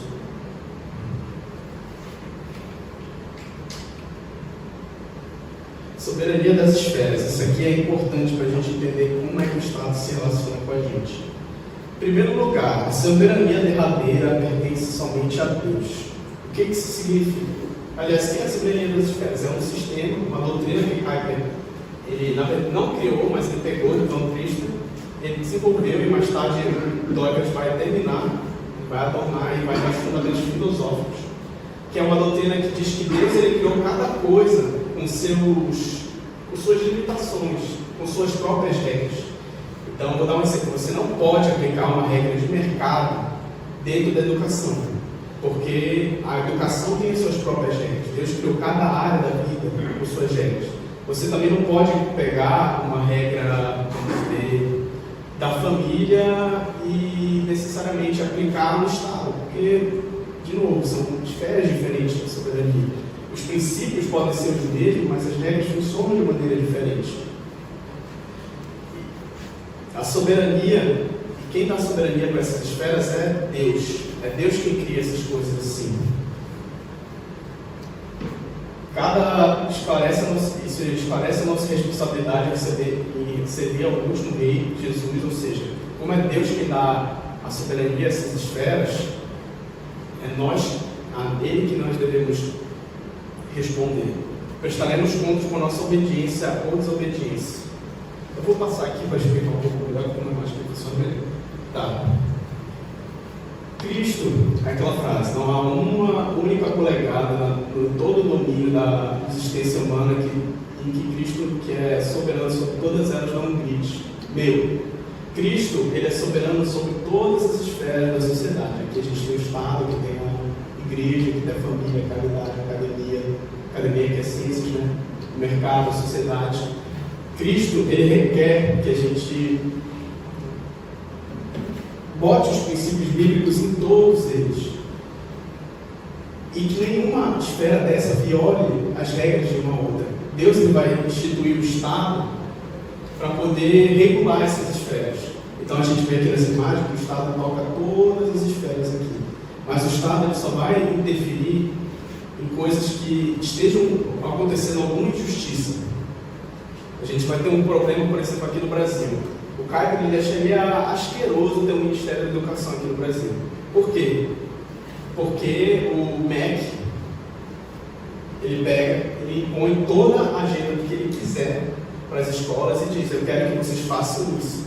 Mas o Estado ele não é chamado para fazer isso. Aí, como um problema, a gente vê o MEC, se tiver uma pessoa mal intencionada, vai pôr pautas progressistas dentro das escolas. Os pais não vão ter a educação que o filho quer, porque o MEC impõe uma agenda. Os filhos estudam coisas que não precisariam necessariamente estudar. E no Estado, a gente sabe que no Estado existem pessoas que, no Ministério da Educação, não são pessoas que estudaram sobre educação. Quem mandam no Ministério da Educação geralmente não são pedagogos, professores ou outras coisas. São pessoas apontadas por políticos, que geralmente têm algum interesse escuso. Então, cai para acharia ridículo isso. Outro problema que a gente vai ver é o Estado interferindo dentro da igreja. Recentemente teve um episódio numa igreja presbiteriana. Isso aqui é debatível, que eles dizem que mulher não pode falar no púlpito. A gente discorda disso, que a gente que é batista. É uma igreja presbiteriana bem... como é que eu posso dizer? Tradição. Complicada, mas mulher não pode falar no púlpito. E chegou uma mulher, ela falou no púlpito rapidinho e rolou uma onda dentro da igreja por causa disso. Se não me engano, teve gente que foi expulso por causa disso. E o Estado brasileiro, ele interferiu dentro da igreja e disse: a partir de hoje, nessa igreja eu quero que vocês deixem que mulheres falem. Cabe deixaria isso ridículo também, porque o Estado não pode mandar dentro da igreja. O Estado tem que interferir quando estiver acontecendo uma injustiça dentro da igreja. Por exemplo, se tem um pastor pegando dinheiro, desviando para poder financiar alguma coisa que não é lícita. Aí o Estado pode interferir dentro da igreja. Então, cada autoridade terrena tem uma jurisdição. E a gente só pode desobedecer o governo quando vai diretamente contra a palavra de Deus. Quem institui as autoridades é o próprio Deus. A gente vai ver no texto bíblico aqui, em Romanos 13, 1 a 2. Todos devem se sujeitar a essas autoridades governamentais, pois não há autoridade que não venha de Deus. As autoridades que existem fora foram por ele estabelecidas. Portanto, aquele que se rebela contra a autoridade está se opondo contra aquele que Deus instituiu. E aqueles que procedem trazem condenação sobre si mesmos. E ao mesmo tempo nós temos Jesus dizendo: deem a César o que é de César, deem a Deus o que é de Deus. E Pedro e os apóstolos afirmaram: é mais importante obedecer a Deus do que aos homens. E Então, quando a gente identificar que o Estado está tirando o Cristo das esferas, a gente é obrigado a desobedecer o Estado. 2. A soberania terrena subsidiária da soberania de Deus. Se alguém tem autoridade nessa terra, seja um professor seu, seja um estadista, seja um pai, seja uma mãe, é porque Deus deu autoridade para aquela pessoa e você deve obedecer àquela pessoa. E não há nenhum foco, último, penúltimo, sobre a soberania desse mundo, da qual todas as demais das esferas são derivadas. Isso aqui é muito importante e a gente tem que... É muito legal a gente estar trabalhando, prestando atenção nisso. Que a gente vai saber quando a gente deve ou não obedecer ao Estado. Quando que a gente está tendo problemas na sociedade.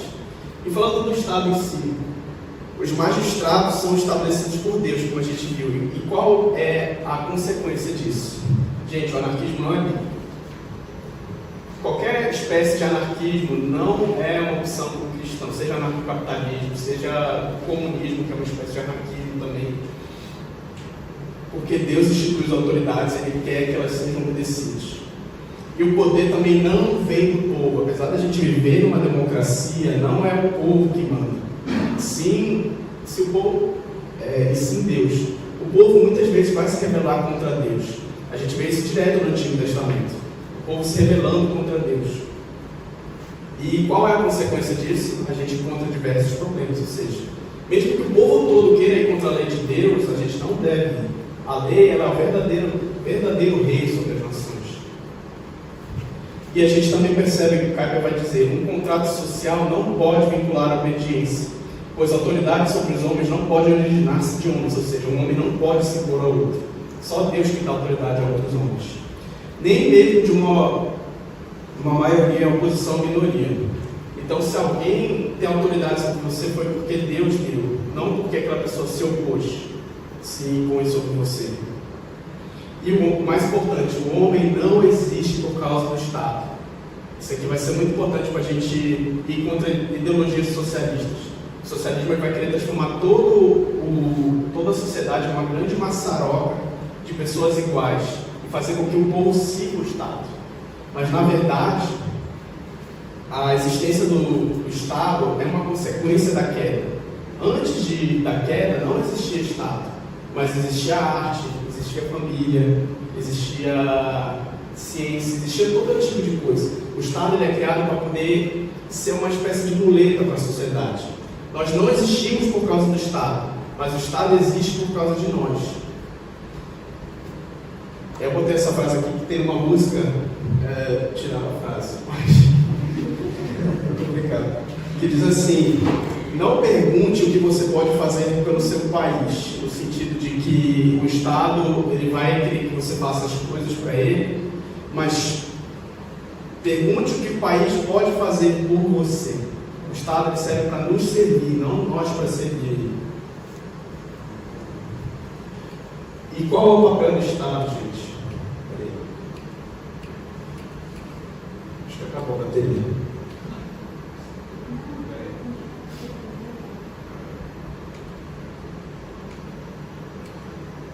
Tá. O Estado ele possui... Agora eu entendi. O Estado ele deve promover justiça entre o povo. O Estado bíblico, o que ele faz? Ele deve restringir a desordem e ser servo de Deus.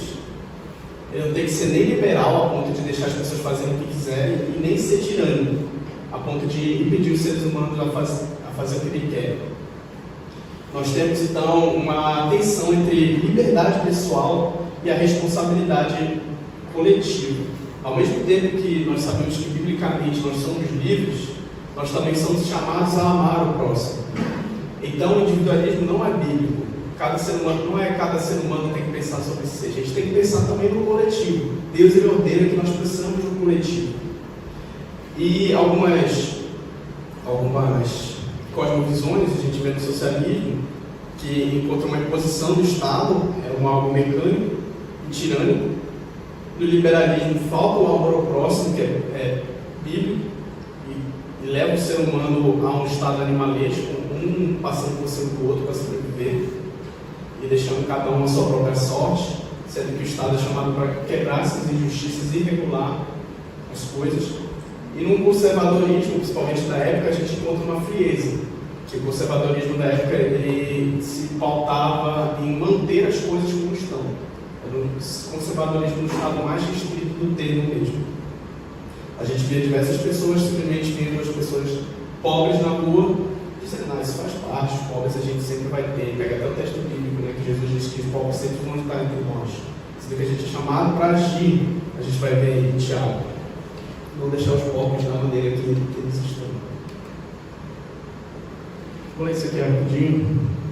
Somente Deus e nunca qualquer criatura possui direito soberano sobre o destino das nações, porque somente Deus as criou e as sustenta, por seu poderoso poder e as governanças e as governa por suas ordenanças. O pecado tem no campo da política demolido o direito de Deus, ou seja, a gente tem ideologias contrárias à Bíblia, e por isso o exercício da autoridade com o propósito do governo tem sido subsequentemente conferido aos homens como remédio mecânico. De qualquer outra forma que esta autoridade possa revelar-se, o homem nunca possui poder sobre o seu semelhante, em qualquer outro modo, senão por autoridade que desce daquele majestade de Deus. O Estado, resumindo, tem um tríplice dever. Quando as esferas diferentes entre o conflito para forçar o respeito mútuo e as linhas divisórias de cada um. Então, quando a gente vê que uma esfera de soberania estava começando a entrar dentro de outra, o Estado ele deve intervir para que cada uma faça a sua parte importante. As esferas elas se relacionam.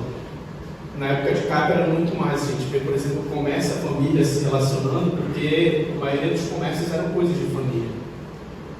Elas se relacionam, mas o problema é quando uma começa a mexer com a outra. Aquela frase, ela inclusive concorda com as ideias das esferas nesse sentido. Amigos são amigos, negócios à parte. Cada coisa, uma coisa, outra coisa. Em outros termos. O Estado também tem que defender as pessoas individuais e fracas naquelas esferas contra o abuso de poder das demais. Então as mais fracas têm que ser protegidas das mais fortes, porque as mais fortes muitas vezes estão enganadas pelo pecado e elas vão querer oprimir as mais fracas. E constranger todos a exercer essas obrigações pessoais e financeiras para a manutenção da unidade natural do Estado. Então o Estado tem que se preservar também para que as coisas continuem funcionando. A gente encontra aqui então uma diferença, o naturalismo, que diz que as leis elas não são impostas por homens, mas elas vêm de algo superior. No caso, a gente sabe que é Deus que confere as leis. Ele diz que o direito que a gente tem é um produto de ideias, os pressupostos são os valores, e que existem essas leis, nós precisamos apenas descobri-las. Já o justo positivismo vai dizer que as leis são impostas, isso não é bíblico. Quem cria as leis de existência são Deus. E que as leis são um produto da ação humana, são seres humanos que criam essas leis. O pressuposto é o próprio ordenamento positivo, então as próprias autoridades têm o poder, então elas vão fazer porque sim. E essas leis são leis formais. Já correndo para finalizar aqui, falando sobre igreja e Estado.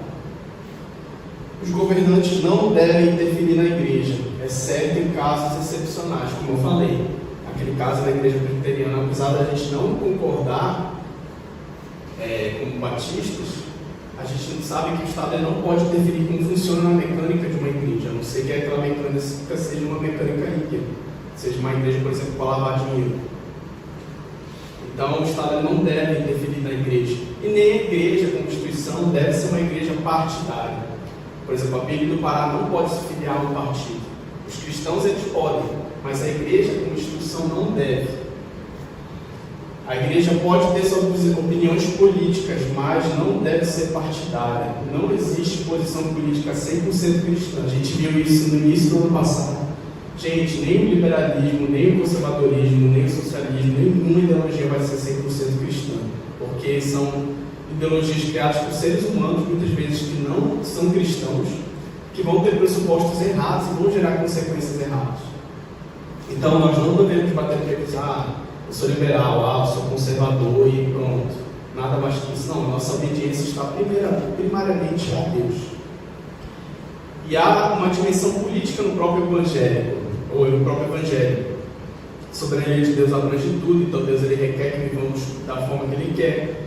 O Evangelho é para todas as áreas da vida. A igreja não pode ser apolítica. Jesus ele chama nós para sermos voz profética entre as nações.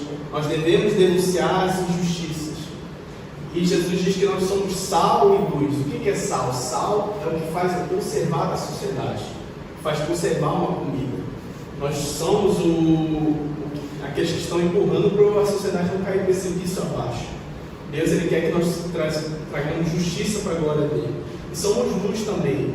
Nós trazemos a esperança para aqueles que precisam. Nós livramos os seres humanos do engano quando nós mostramos a eles os preceitos bíblicos para uma interpretação política sadia. E tem essa diferenciação. A instituição igreja ela é apartidária, mas o organismo, o corpo, é político. Jesus ele chama a gente a cuidar dos pobres, por exemplo. Então nós devemos lutar para que haja justiça entre os ricos e os pobres.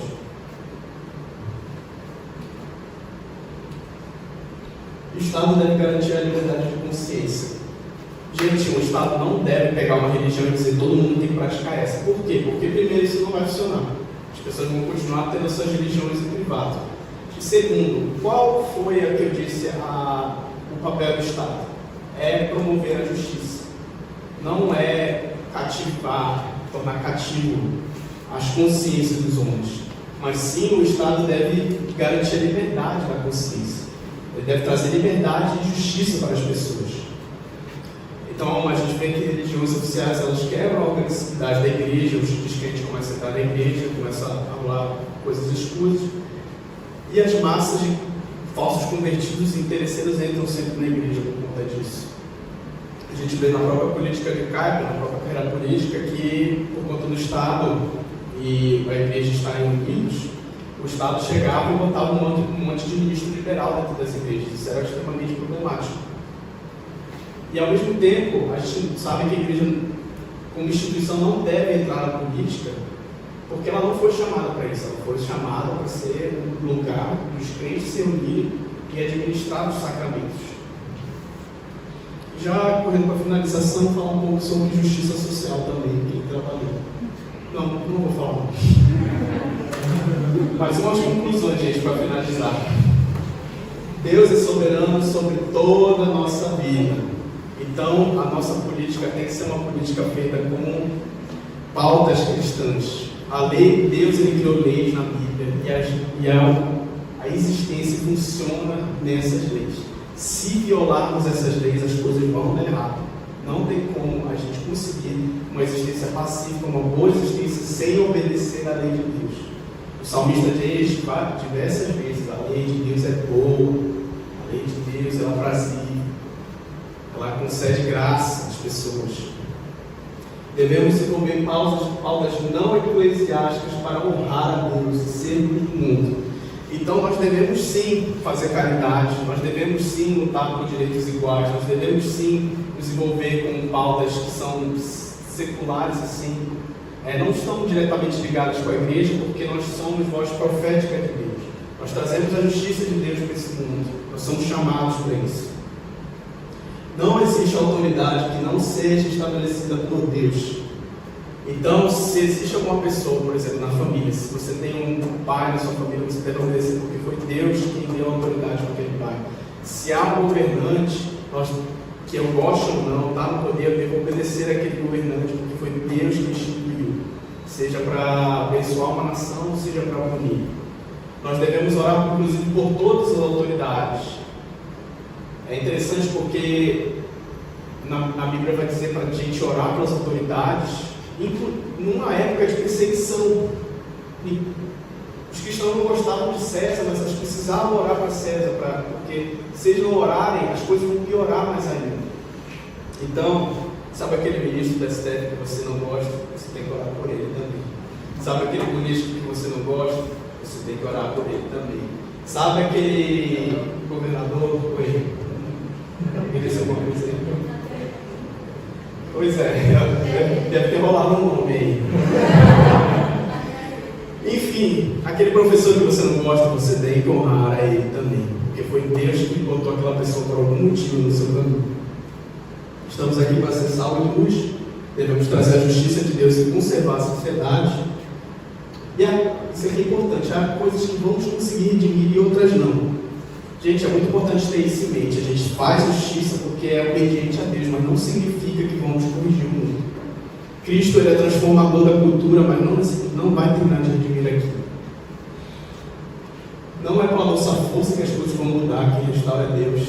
Devemos dialogar e confrontar a cultura. Deus une toda a classe de ser humano, todos os seres humanos são iguais. Não devemos focar nos problemas imediatos somente, mas trabalhar nos princípios na nossa política.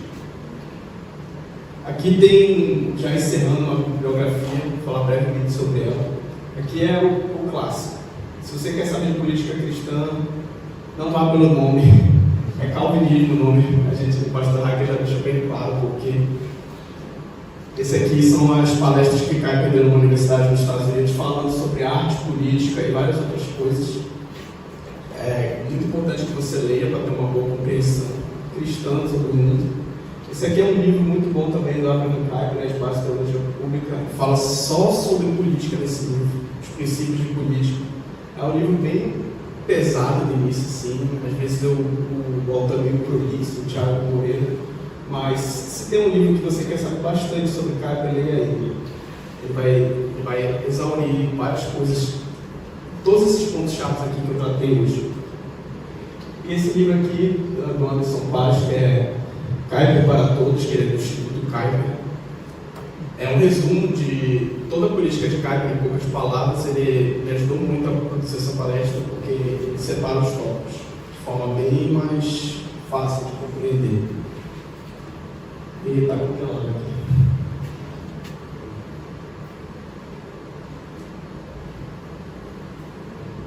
E, gente, como já dito antes, obrigado aqui por estar prestando atenção na palestra, por ter vindo. Aqui tem o Pix para se mandar para a conta da Fádia para a gente poder fazer a nossa pequena conferência nesse ano. A gente conta com a ajuda de vocês. Só mandar aqui para esse.